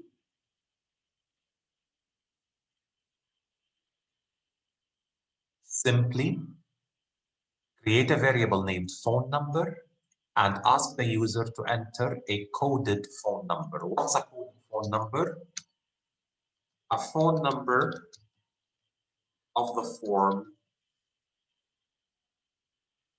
011-flights. Now I'm going to have one more variable, and this variable is called the decoded phone number. To decoded phone number, I will be assigning a function call, a call to my function, letter to number. And my argument here, Abdulaziz, is going to be phone number. So the value that I input in the main function will be the argument that I will be sending to the function. And this argument is going to be substituted into the function parameter.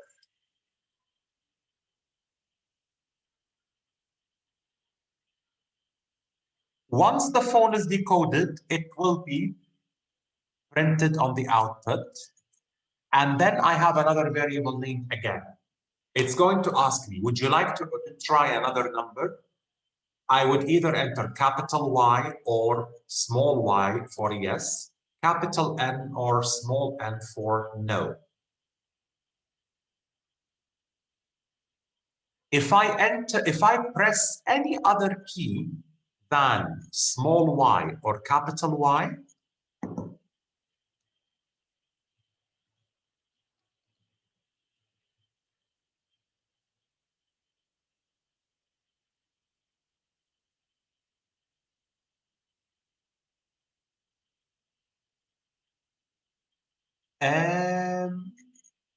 you can, but from a user perspective, it's not that helpful because you're practically asking the user if they want to do it or not. It's up to the user.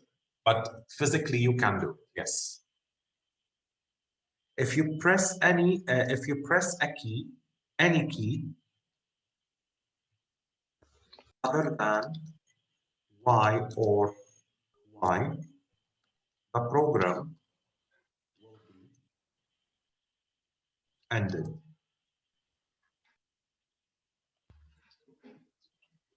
Then simply say print, thank you for using this program.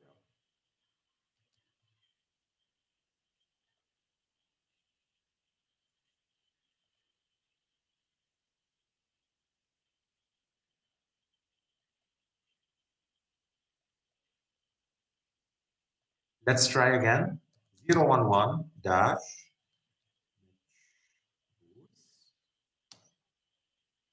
This is the number, Y. Please enter coded. So I think I should have done like a little. This one should be inside the if. Let's try again. 011 dash. Would you like to try another number? Let's say yes. 011.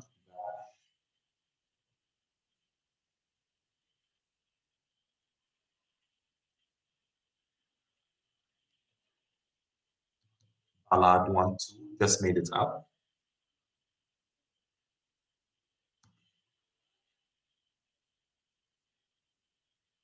Let's not try any more numbers. So I'm just going to press.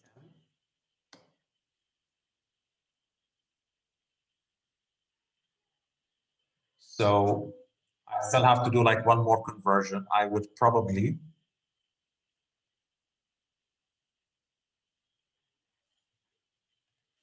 It's an optional step, but maybe it's good if we do it. So maybe I should print the statement and then break. Let me try it now. And then I'll explain what I did. So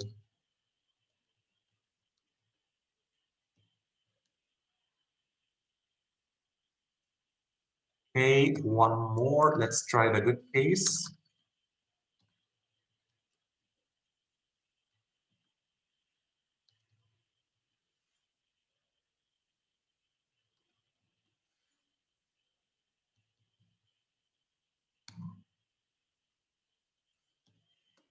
This is a more appropriate program. Can we write else? We can write else instead. Where, Najla? Where do you want to write else?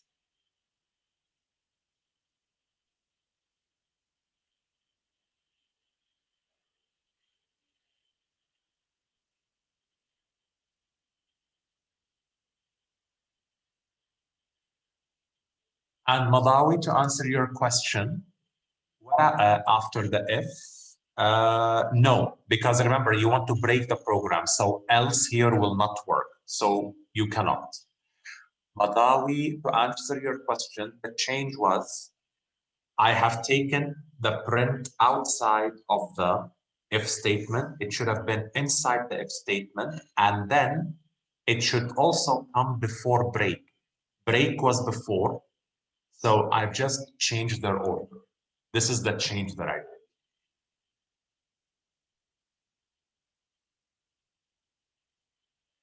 So this is the program here. This is my program. Any questions? Anything unclear?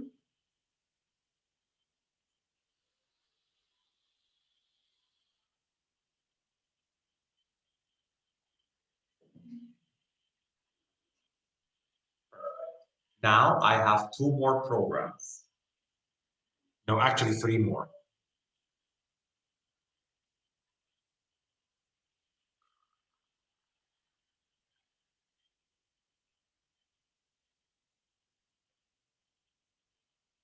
Yes, Najla, what's your question? Yes. The question, this is why I wanted most of you to attend. If we put else for the what, if we put the else for the while loop, yeah, the else for the while loop, yes, it will work. I don't know really, but we have to try it. Yes. Brent, thank you. I didn't understand, Daniel.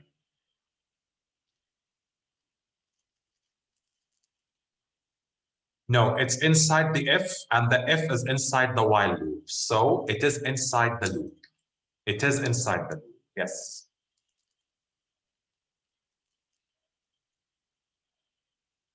You're welcome. Okay, my next example. How many letters do I have in the alphabet?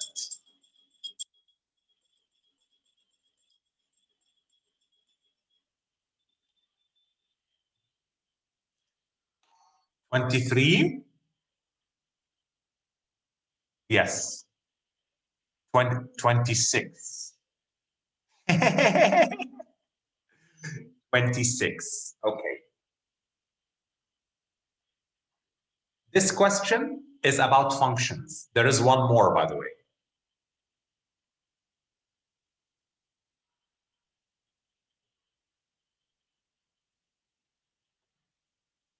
So, in this question, I'm going to create two functions. One that will count how many vowels. No, for the question before, the keypad. No, it's an entire program from scratch. But I said the question is going to be similar. The question will be similar. The question will be similar. Okay, Muhannad? Okay.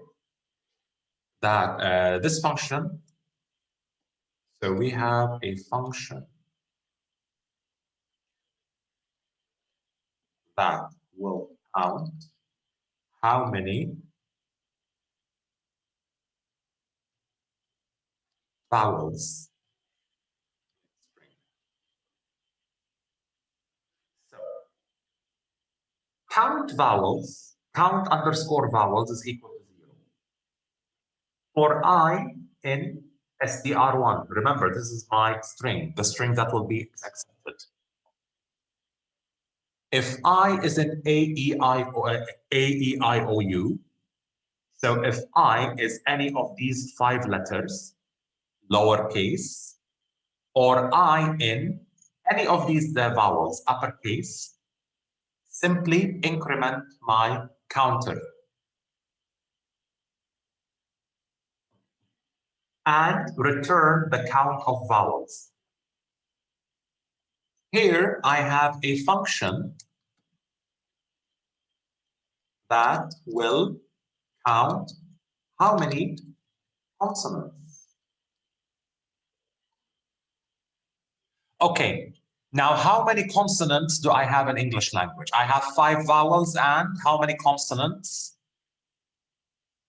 21. Now, I don't think I have time to write this. B, C, D, F, G, H, J, K, L, M, N, P, U, R, S, T, V, W, X, Y, Z. I don't have time to write this. I know it's easier, Aliyah, but this is what the exercise is asking you to do.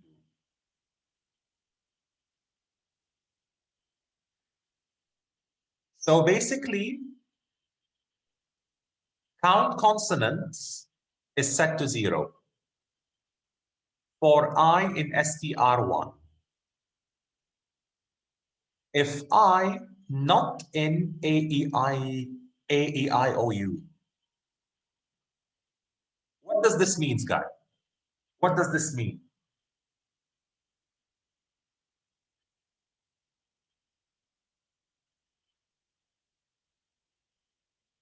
When I use not a vowel, so if I is not a vowel, simply, if it's not a vowel, then it's a consonant. Increment the count of consonants and then return.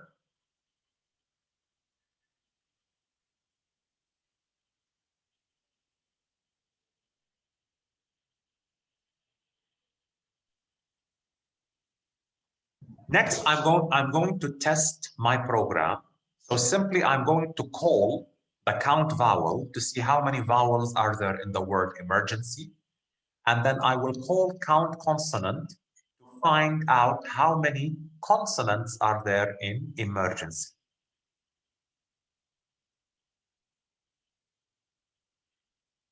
Increment, increment.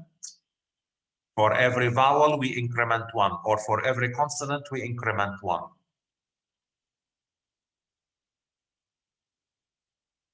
Okay, let's save and then run.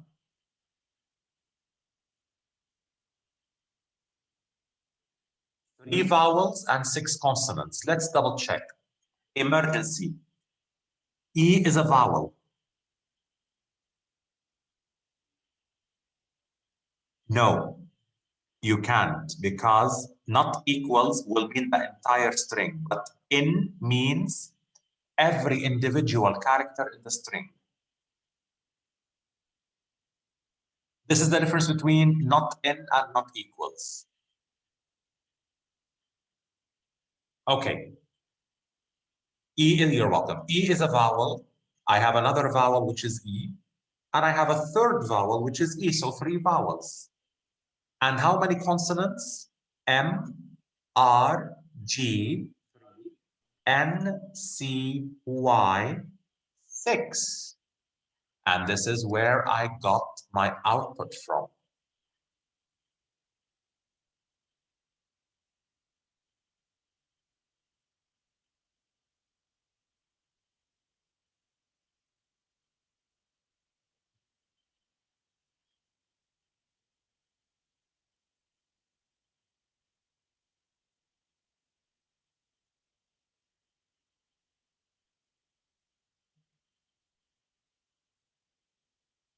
Any questions about this one? This one shouldn't be very difficult.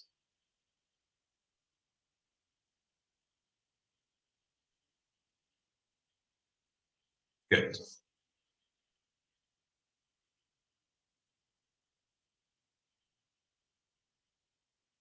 Now, files. 2 major problems on files. 2 major problems on files. Let me start with the first one.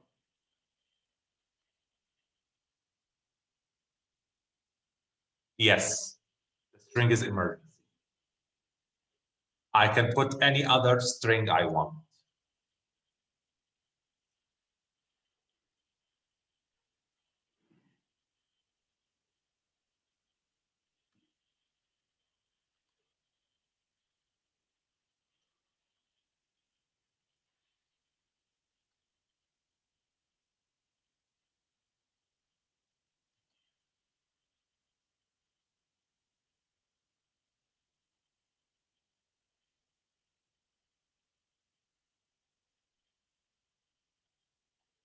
How many vowels, Saud? Guess the numbers.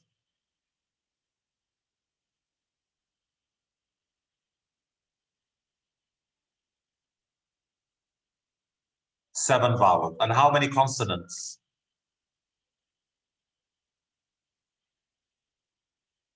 No, Dania, not 4. Repetition is okay.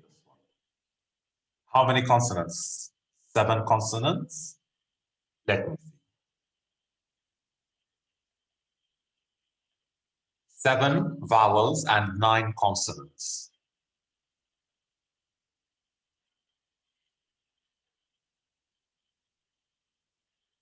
Exactly. Now, this is one special case. I said if I is not a vowel, a space is also not a vowel. So in this case, if I do this now,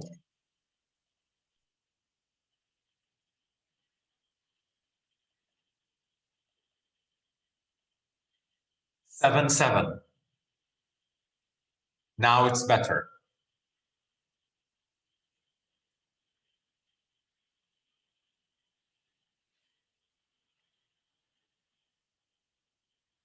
Okay, files, back to my problem. Now the following program is going to open a file, read the numbers. It's going to open a file, read the numbers, and then find the average gas price, and then plots a graph. And then plots a graph. So this is good practice for this question is really good. It includes chapters 6, 7, and 8.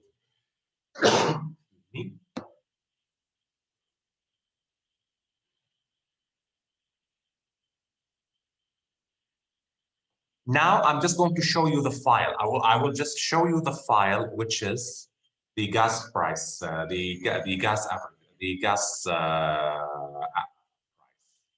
files.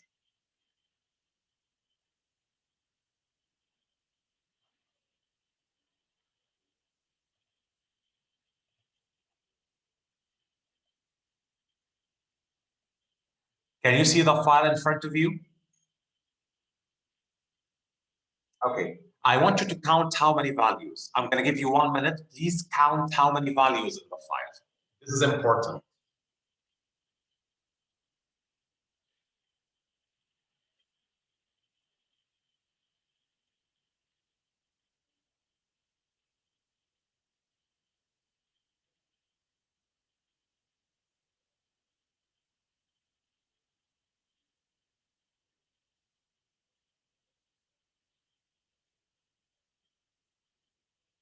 Yes, Masha'al. Now, Masha'al and Abdul Aziz, I want to ask one of you a question. Masha'al or Abdul Aziz. How many weeks are there in a year?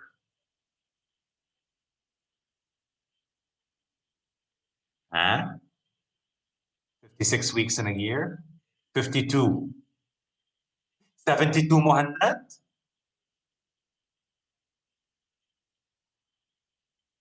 Where did you get the extra 20 weeks from? I don't think it's from the calendar, it's from the supermarket, right?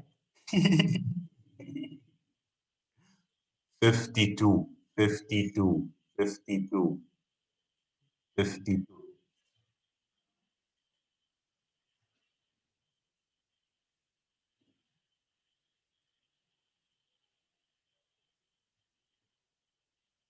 Okay, so this is my file. Question number 2.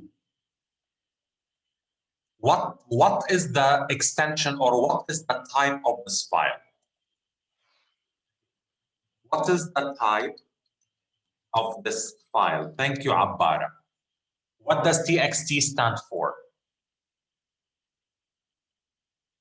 Text. Text. Therefore, Are these numbers numeric or string? String, Sarah. Thank you very much. Spring, Faye?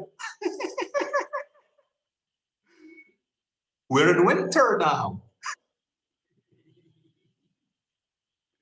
We are in winter.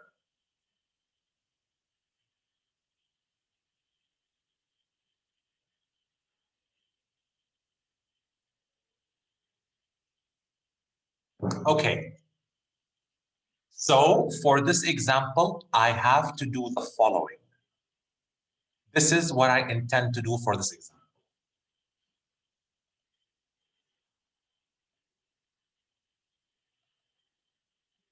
The first thing I need to do is open the file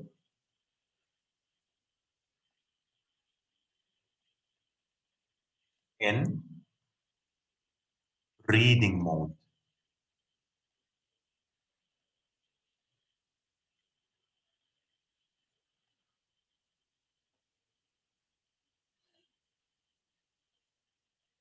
To convert file contents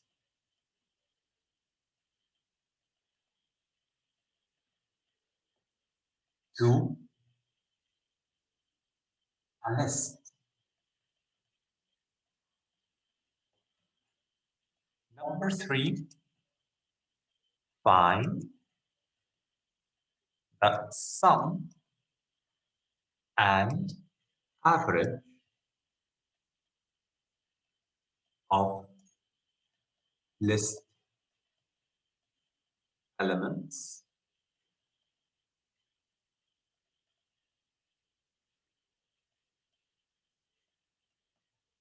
and 4,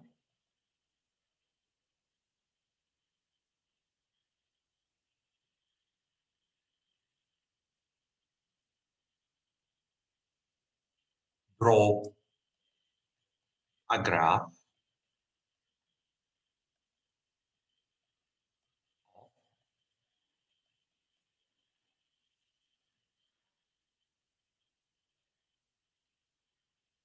average the prices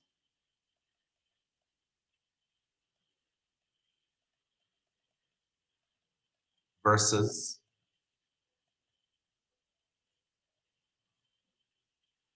week of the year.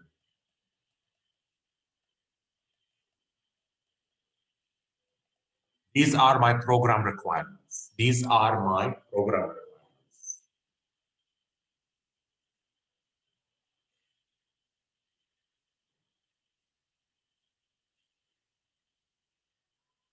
Yes. Remember, they are part of chapter 7.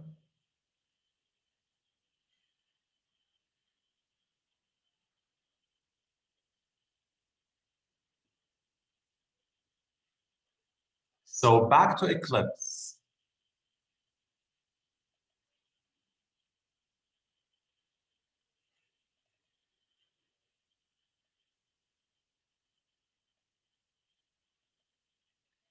How can you do it on paper? You just have to write the code and I will correct.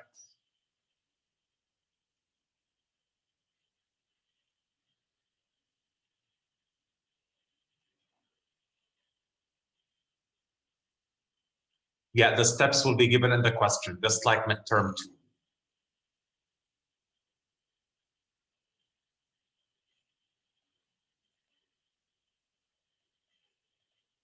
Okay, I'm going to do this. I'm going to do this question from scratch. I want you to watch me. I want you to watch me.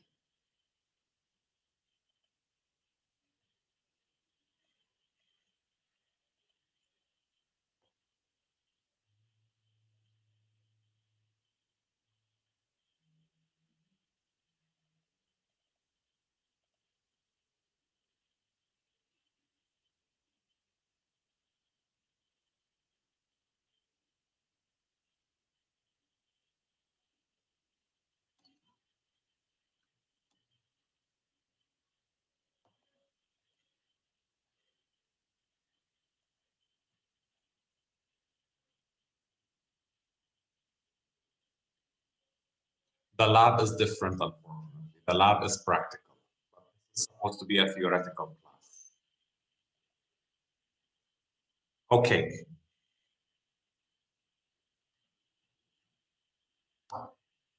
Now, I will be importing matplotlib.pyplot as PLT. Guys, do not forget this line. It's very important.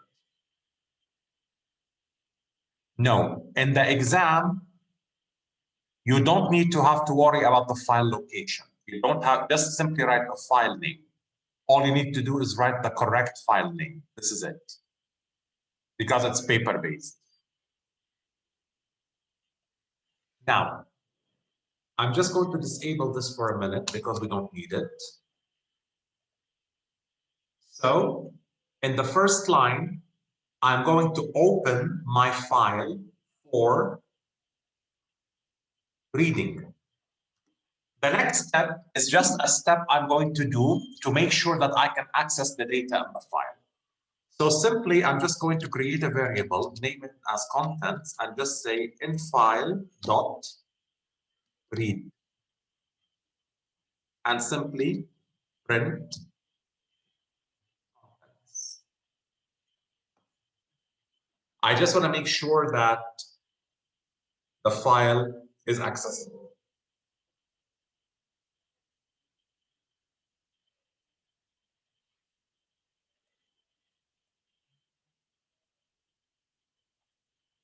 Can you see all the data in the output?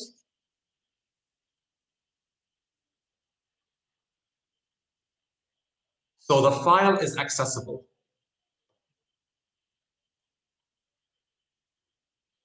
Now, I don't need these two lines. I want to make sure that they are accessible. So the file is open and the data is accessible. Now, the next step I'm going to do is to turn all data in the file into a list. So simply, I'm going to create a variable and name it as price underscore list, and assign to this variable small r for reading. So yes, and small w for writing is going to be equal to in file dot read lines.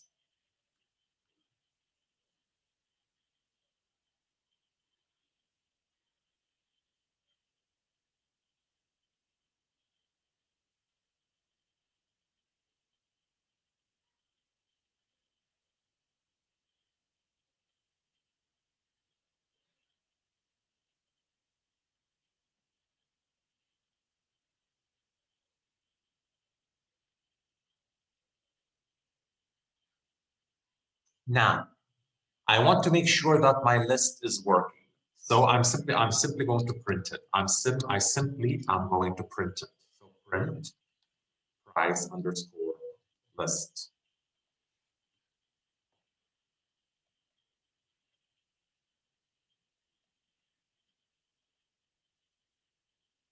Can you see the list in front of you?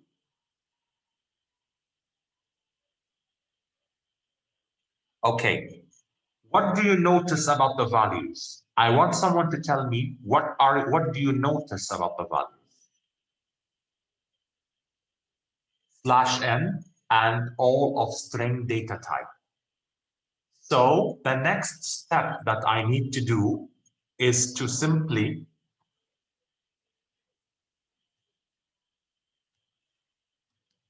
get rid of the new line escape sequence.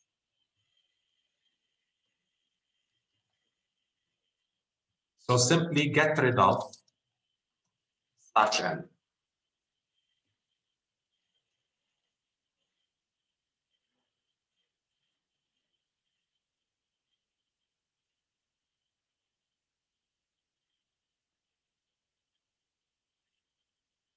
So to get rid of /n,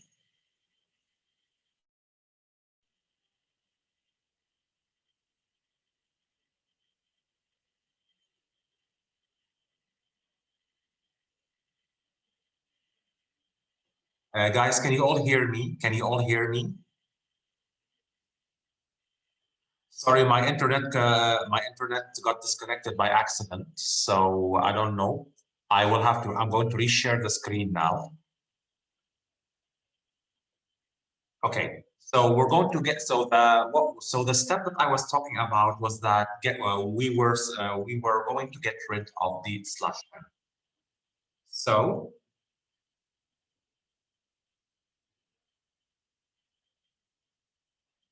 to do this,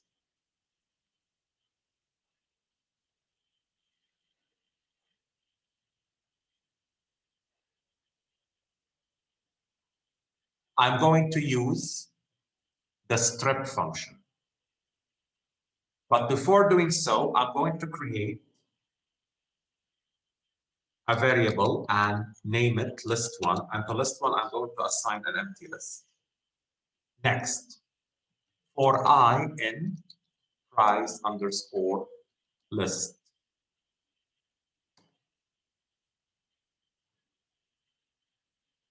I is going to be equal to I dot. Okay, question: left strip or right strip? L strip or R strip? Which one shall I use? Why R strip, Mohammed? Why R strip?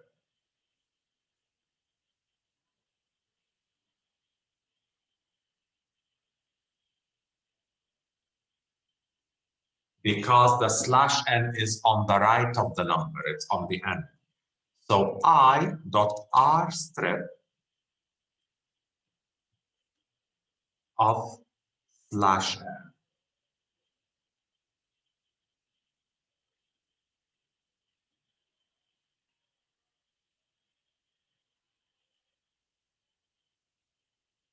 And to check this, I'm just going to print list1. I'm doing it at a step by step so that you guys can understand.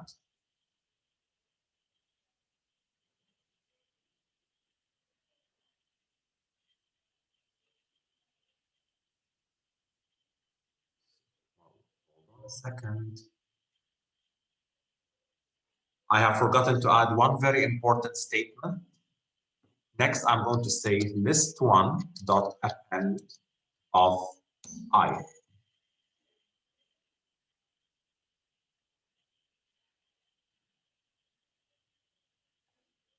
Save and run. Okay. Can you see that the slash n escape sequence has disappeared? Can you all see that that the escape sequence has disappeared? Okay. Do I have any more challenges? Are there any more challenges that I need to take care of as well? String to float. Now, how do you know that I need why do I need to convert from string to float? Can you tell me the reason why?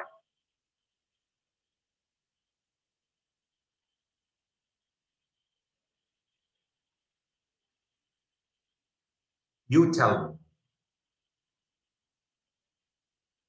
Because if I want to use these numbers in mathematical functions or graphical functions, I cannot use them in their string form. I have to convert them to their float form.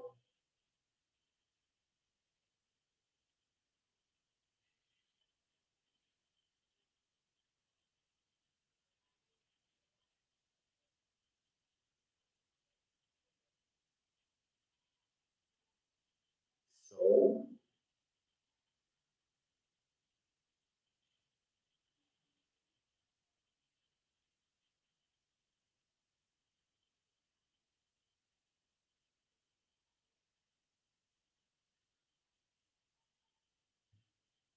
this is what I'm going to do next. I already have list1.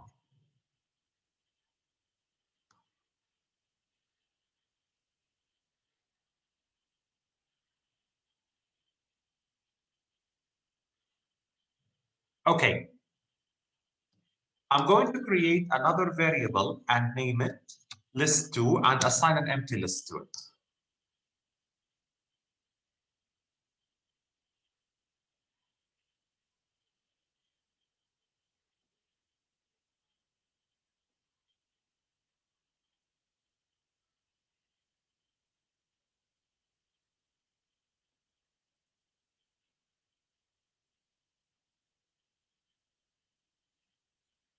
Now to list2, this is what I'm going to do for I in list1.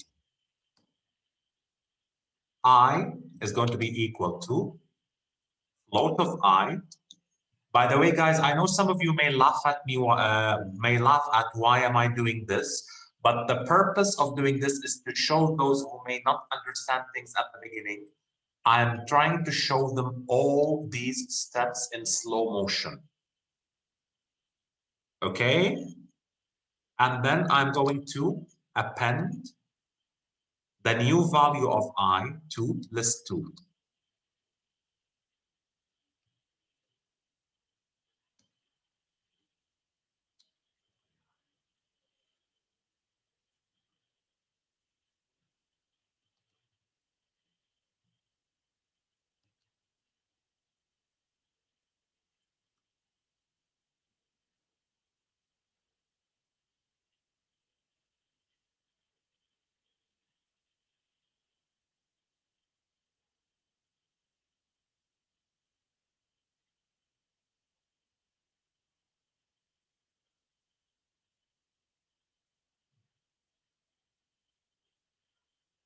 Okay.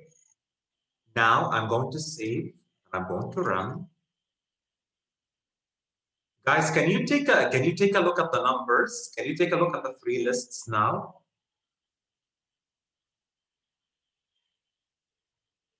Can you take a look at the three lists for me? Can you tell me what's the difference between each list?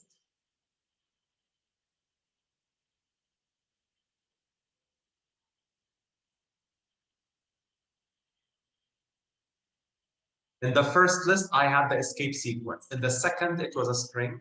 And in the third one, what's the data type? Load. Now, exactly. Which list is going to be more useful? Which list is going to be more useful to perform mathematical operations with?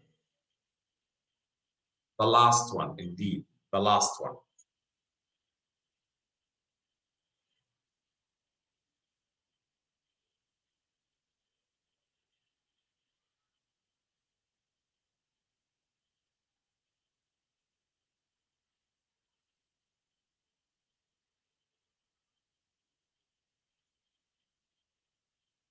It's the last one.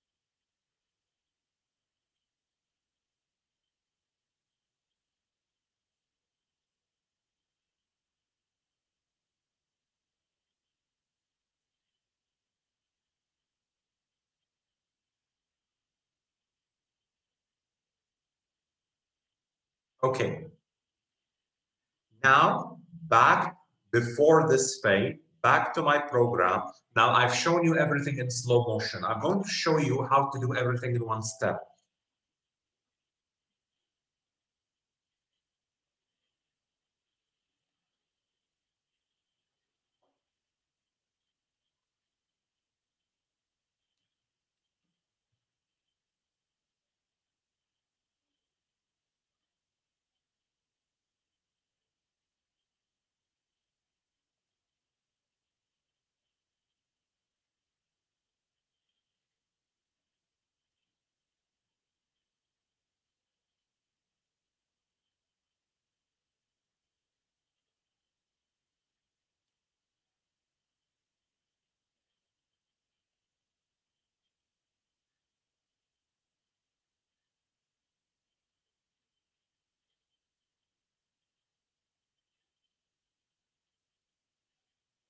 Can you all see how I can do everything in one step? Can you all see how things are done in one step?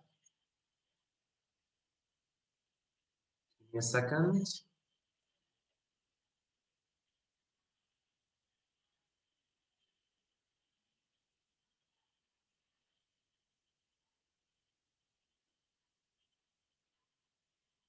Yes, I can also do this, Mohammed, but I can also get the same result like this. And let's try Muhammad's way.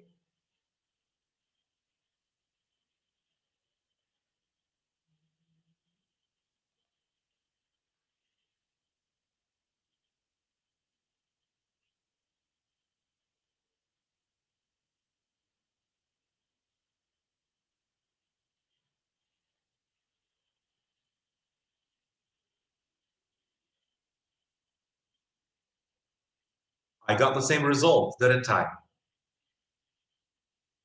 I got that same result.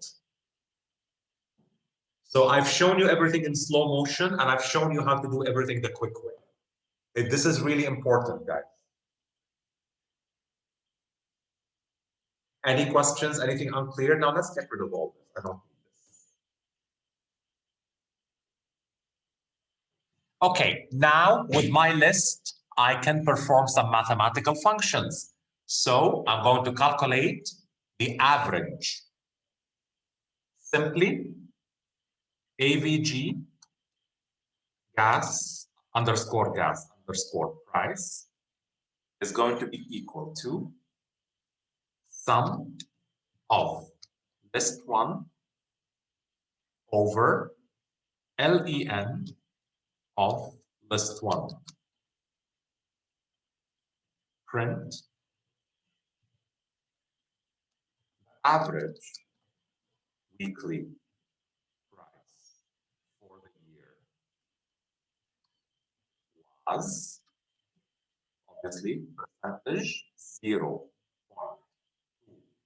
F, comma, percentage AVG underscore gas underscore price.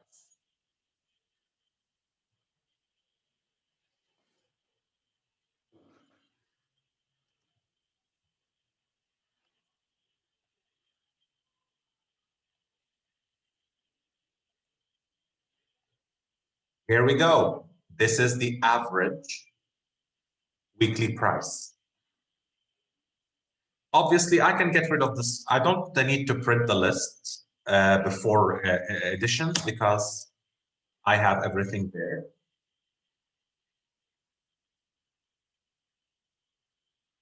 Now,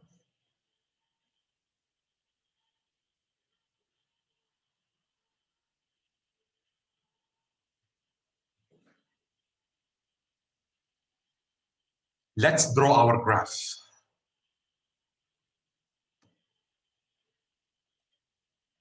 Now, how will this graph look like? This graph is going to look like, yes,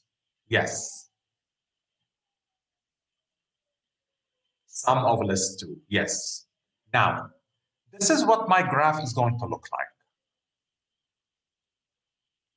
On the y-axis is the average weekly price.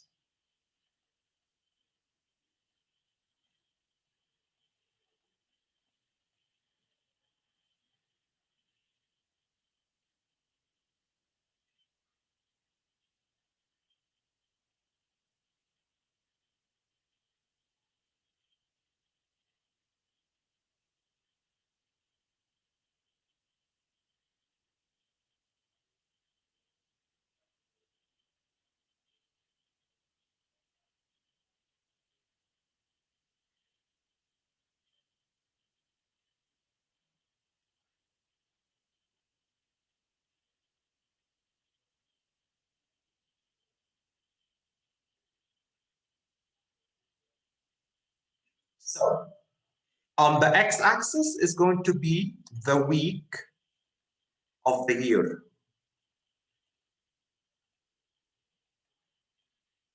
This is my x and this is my y.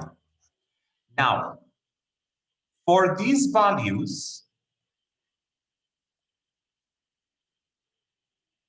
I will be using the values in list 1. These are my y coordinates. Where will I get the values for the x-axis from? What should be on the x-axis? Remember, it's week of the year. So I should start from 1. 1 is my minimum value. And what's the maximum value? 52. Because I've asked you the question. 1 to 53, Muhammad. Thank you. I've asked you the question. How many weeks are there in a year? And most of you said 52.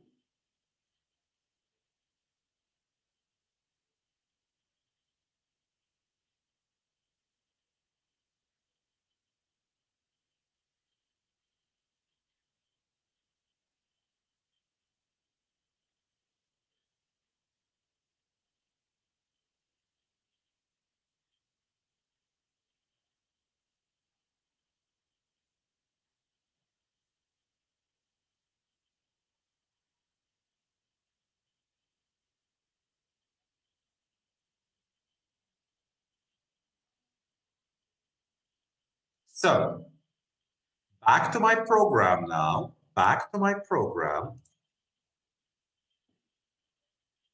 Let's draw the graph.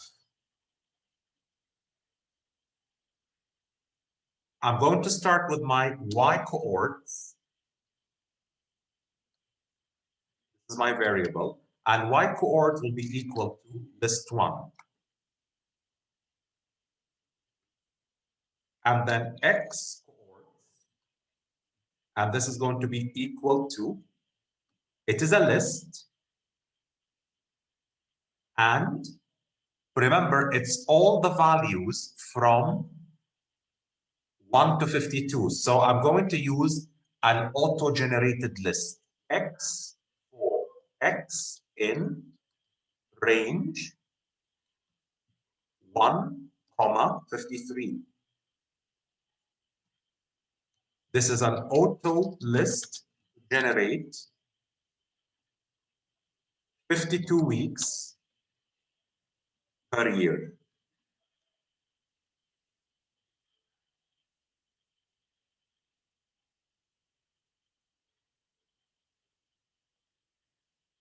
Thank you, Abdurrahman.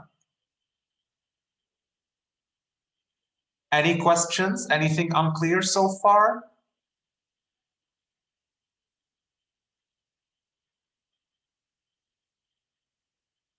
Now is my plot function. So PLT dot plot X coordinates, comma, Y coordinates.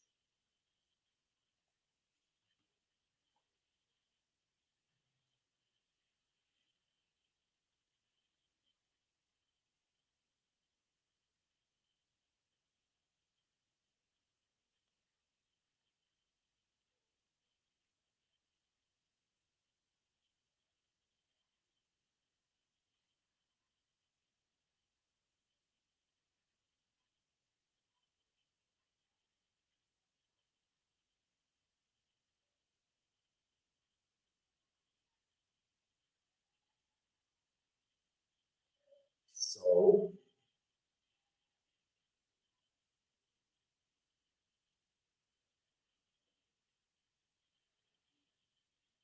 I'm going to plot my X coordinate and my Y coordinates.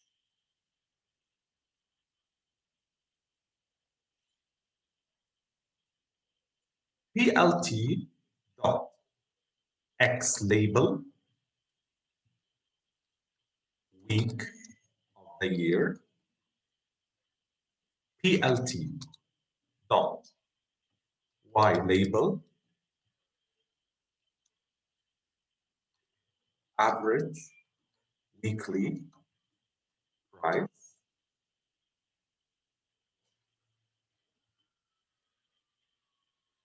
PLT dot title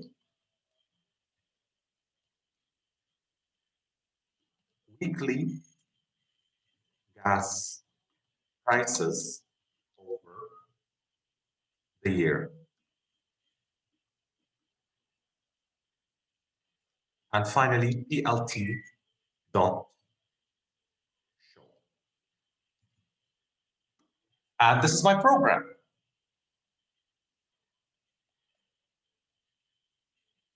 Now let's run.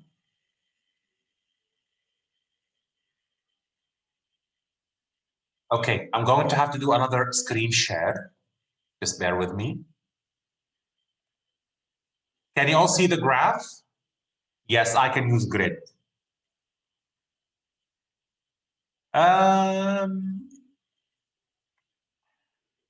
You can, but you're going to have to use a for loop, a proper for loop, and then append all the values to the list.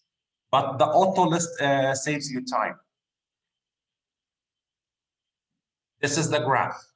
Now, Abdulaziz said, where is the grid? I have forgotten to add the grid, so I can very well do this right now. So simply I can plt grid.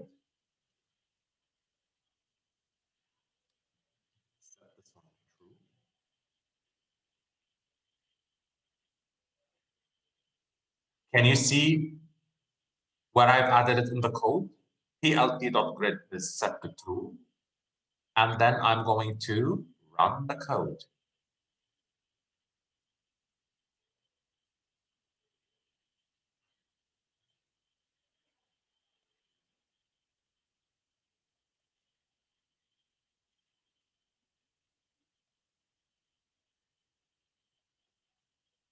I'm going to reshare the screen.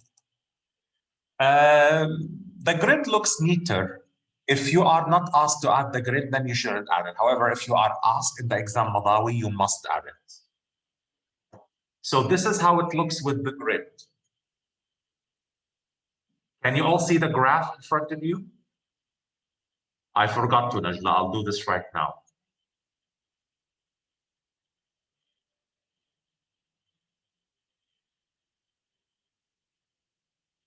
So this is my graph here.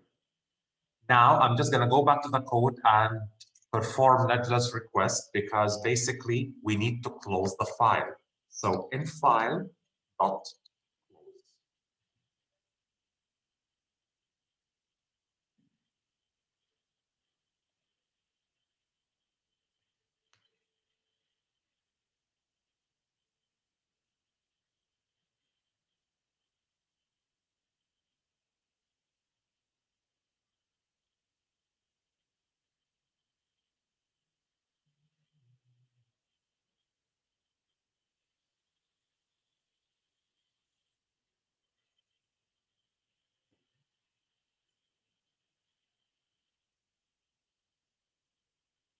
Okay.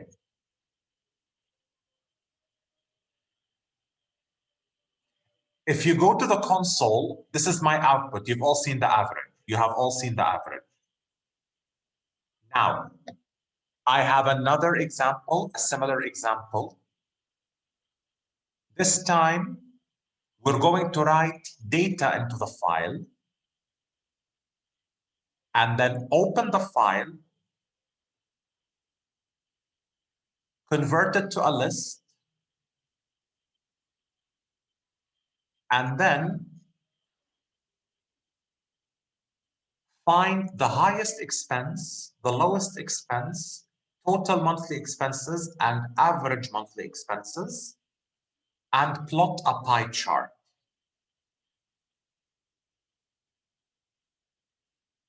So this is my case here. I'm just going to share a whiteboard. Nothing happens, but it's better to close it. You must get used to the habit of closing the file. Okay, this is my case here. I have a table.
Okay.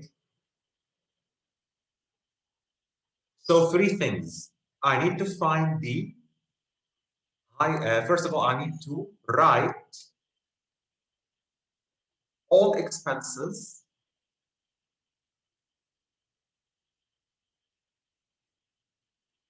file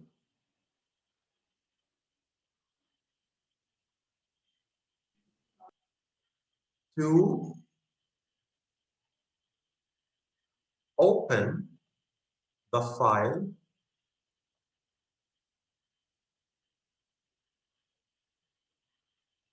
for, yes, reading.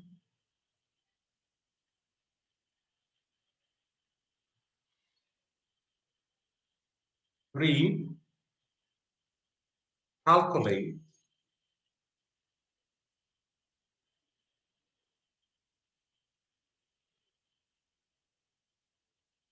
highest and lowest expenses,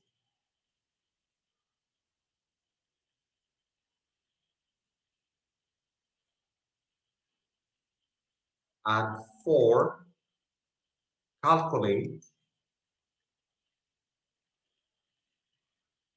sum and average,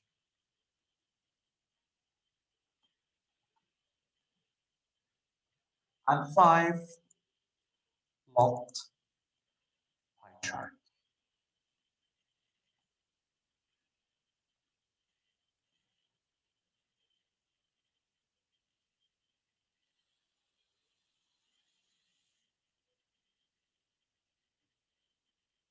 Back to the program. Now I have it here in front of me, but I'm going to do it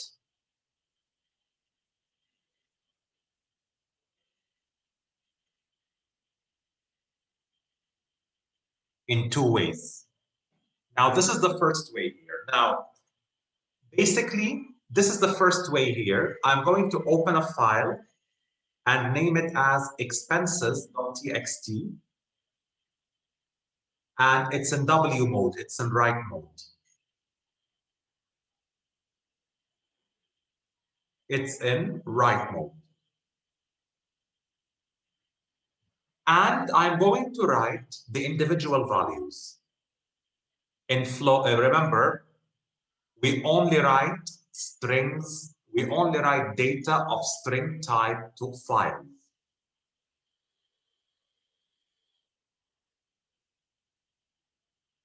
So I write the 6 items here, and then I close the file. Once I close the file, so simply, let's take a look at what I did. I'm just going to take it at a step by step.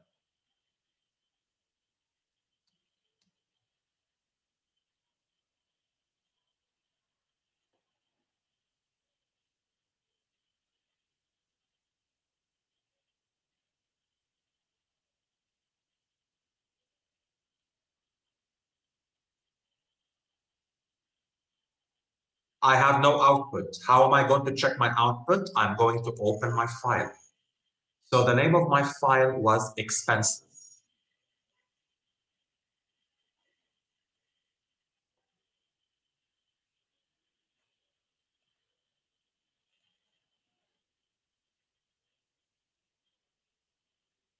Can you see the file in front of you?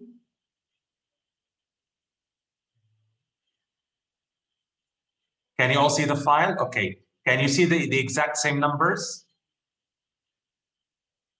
Okay. How come I got them all on separate lines? Can you tell me how I got them all on separate lines?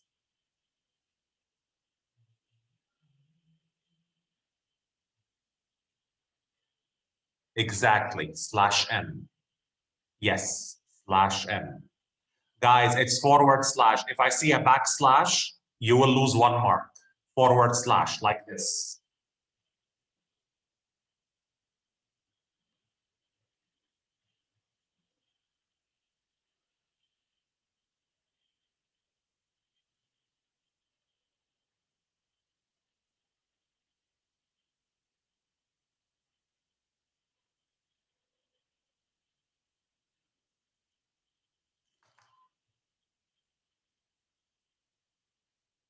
slash n, once again, slash n, slash n.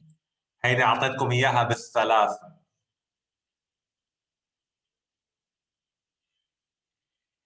بالثلاثة أعطيتكم إياها.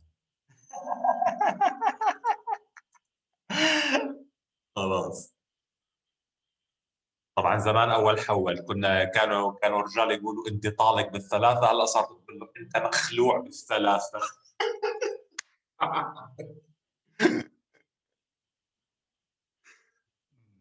Okay, back to the program. Slash T Abdullah is tab. So basically tab, not tab رغد, tab بالبي. هذه معلش بالبي. tab exactly. ولا يهمك. لأنه tab معناها حنفية.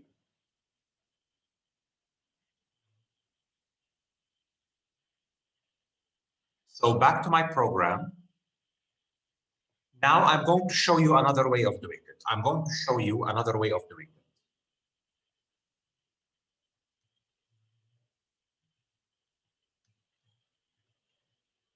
There are many ways of doing the same thing.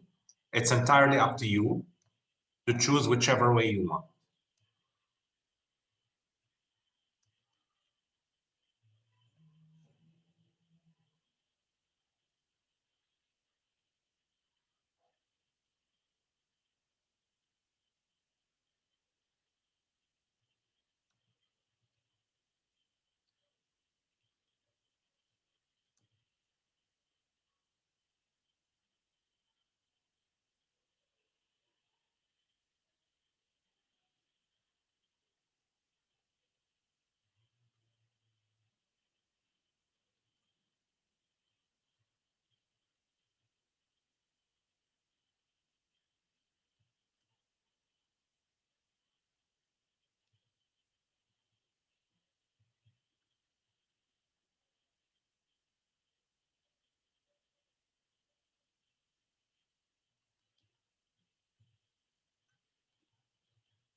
Okay, so because in this case, I have to specify the numbers. So this is what I'm going to do for I in range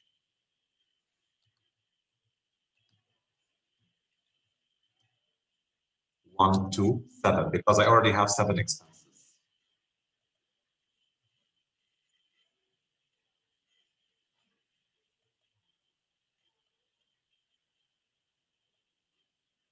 So entering data into the file, so we can say 4,500. Before I do this, guys, I have to do like a little bit of a change here. So input concatenated with /n, because I want them all on separate lines.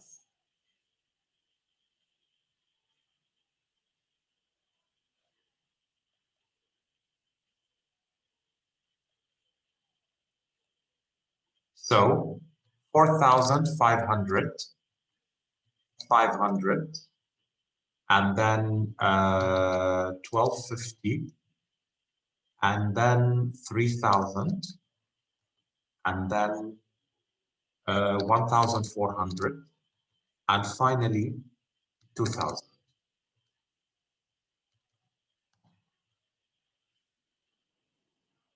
Okay. So this is another way of entering data into the file. You can use a for loop. Okay, now, or you can use the right statement. Now I'm going to go back to my program. Let's enable the program again. Obviously, I have to enable in file.close. Now,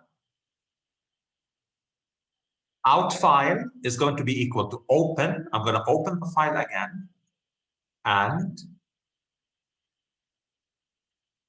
it's going to be in reading mode. X underscore list is out file dot read lines. So in this line here, I'm going to convert data in the file to a list. And I'm going to print it. Now I did it here in slow motion for you to understand again. In the first list, I'm going to get rid of the /n. And in the second list, which is expenses, I'm going to convert every number to a float.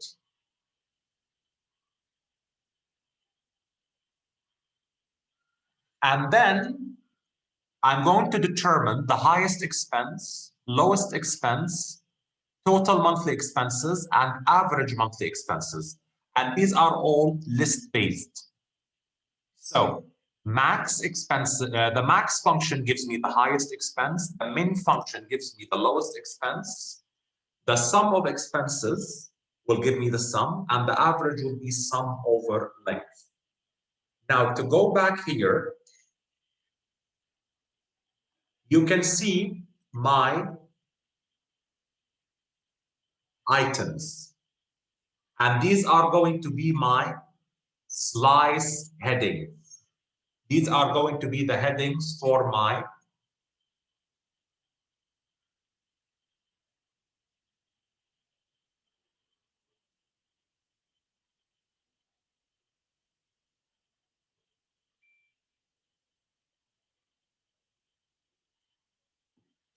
these are going to be the headings for every slice of the pie chart. Yes, Sarah, exactly.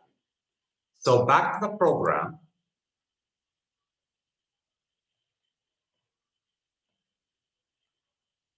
I've created a variable and I've named it as slice labels.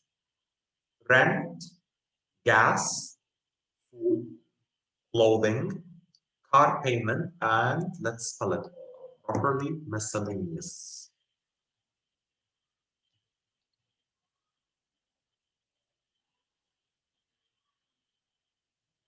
Next, I'm going to plot my pie chart. It will be the list expenses, which has all the float values, and it's going to be, and against it will be my labels. So I'm going to use the labels variable and assign to it slice labels. This is my title, and this is my show. Let's save and run.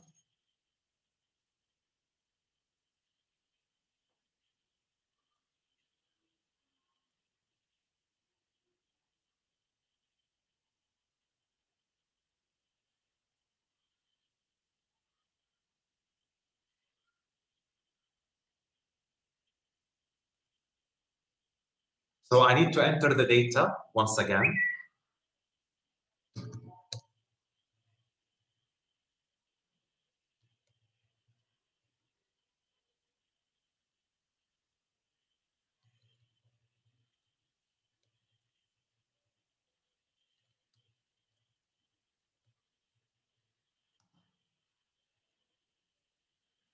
So before I show you my pie chart, this is the list before removing the /n, after removing the /n, and this is the list after converting every string to a float.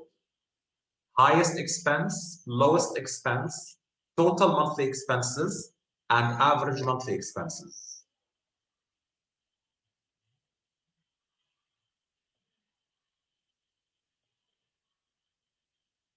Let me share my pie chart. Yes. Today's session is on writing code. This is the section that I want you all to focus on. This is how my pie chart looks like.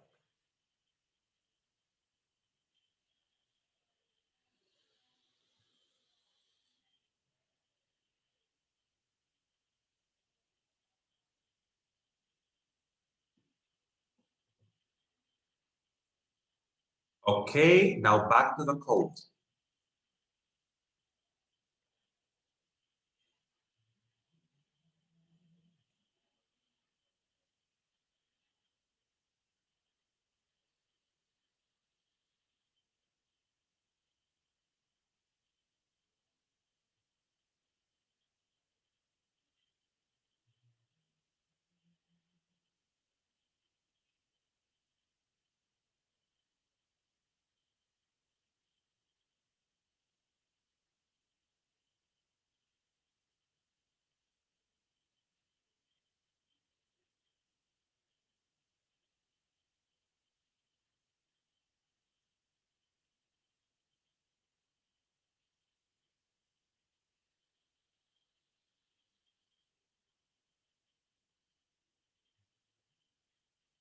Any questions, guys? Any questions for me?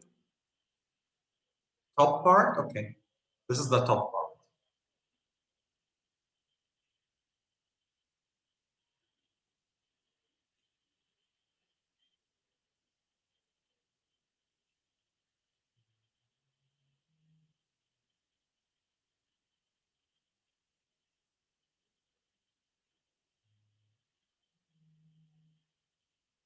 Guys, now listen to the most important bit. Listen to the most important bit.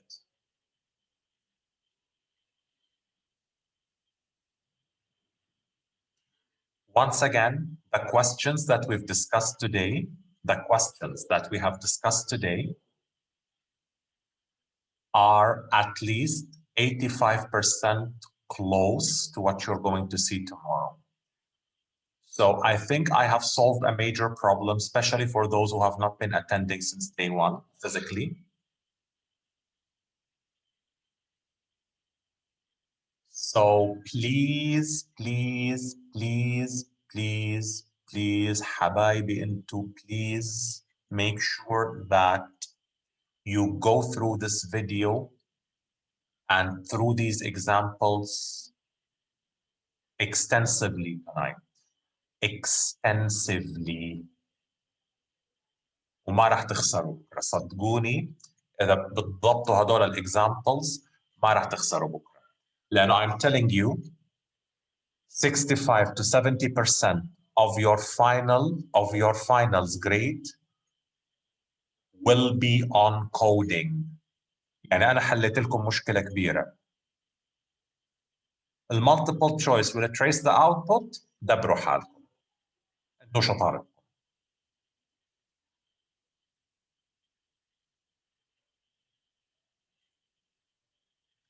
في bonus but I still haven't decided on how it's going to look like. It will be posted in a minute. Any advices? Yeah, just if you know how to code, you will be able to trace the output. Okay.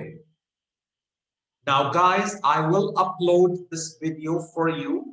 As soon as it's converted, it will be uploaded on YouTube, and I will send you the link on Moodle.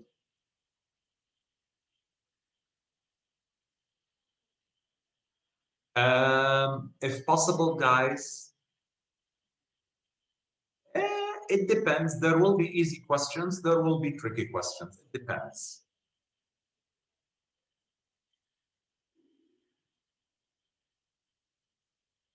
Anytime, guys. Okay. So I want you to take care of yourselves. I'm so, I don't know, like, I'm so, yes, please. Yes. Okay. For those who will be staying in the software engineering program, I look forward to working with all of you. For those who will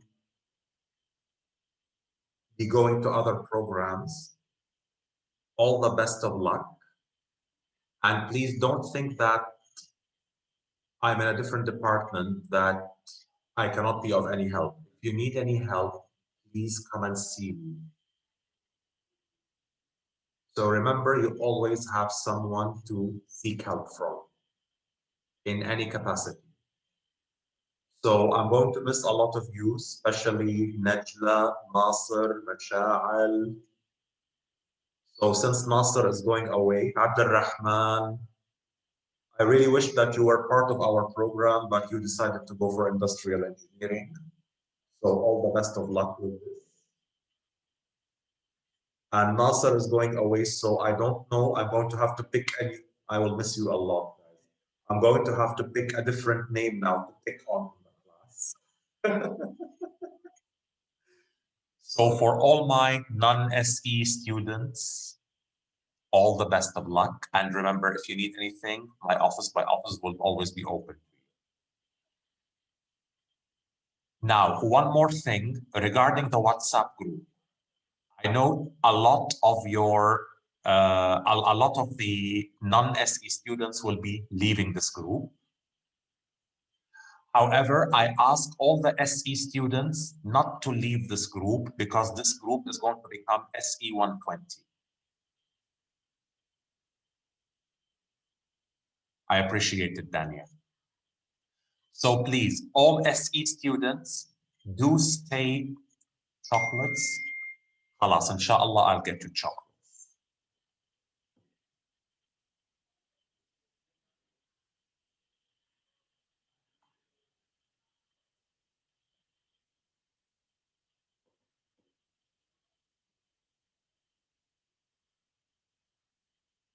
Trace the output, no, it's going to be separate. So, and once again, SE students, do not forget what I said at the beginning of the video.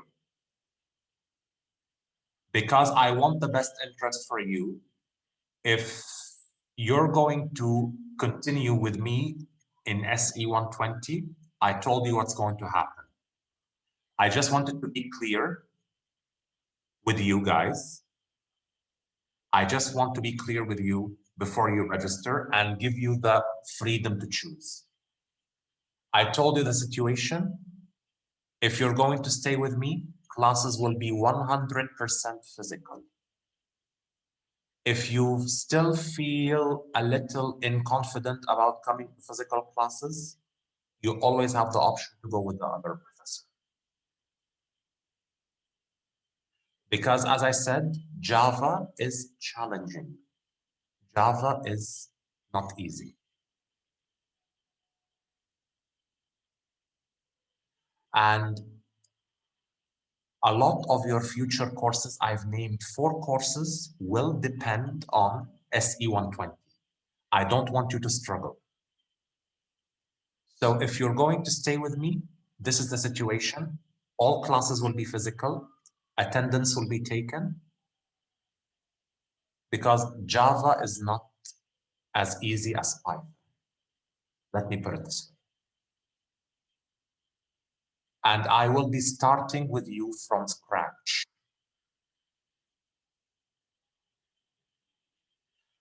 I also have spoken to the Academic Success Center for SE 120. There will be weekly workshops as of the beginning of the semester to help you. And Wujud, are you still online? Wujud, are you still there?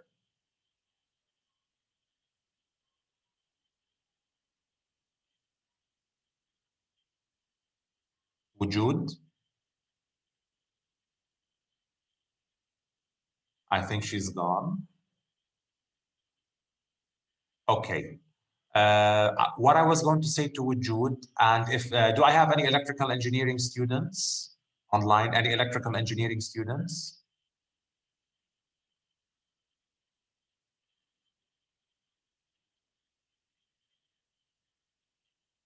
No electrical engineering students? Okay, so I better not say anything. Okay. Yes, Danny.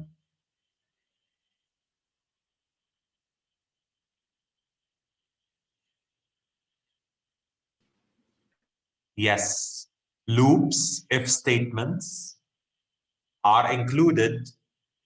Everything apart from chapter 1. You don't need to study chapter 1 again.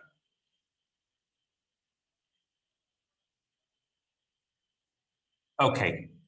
Okay, Najla, you can tell her Dr. Basil says If you have time, yes, you're here, Wujud. Okay, thank you very much, Najla, for offering. Wujud, I was talking about SE 120 as an electrical engineer because there were a number of electrical engineering students who did the course. If you can spare the time and the energy, I recommend that you take SE 120. An electrical engineer should know as many programming languages as possible because they are helpful. It's up to you. Bonus questions, there will be. Excellent. This is great.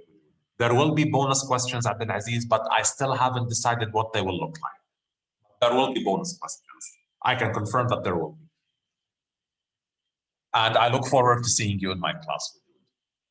Okay, guys, so I have to end it now because I don't want to waste your time. Go study. And I look forward to seeing you, Abdul Aziz, as well. I need to spend the time. You're welcome, Jude. I need to spend the time, as you know, converting the video so that you can take a look.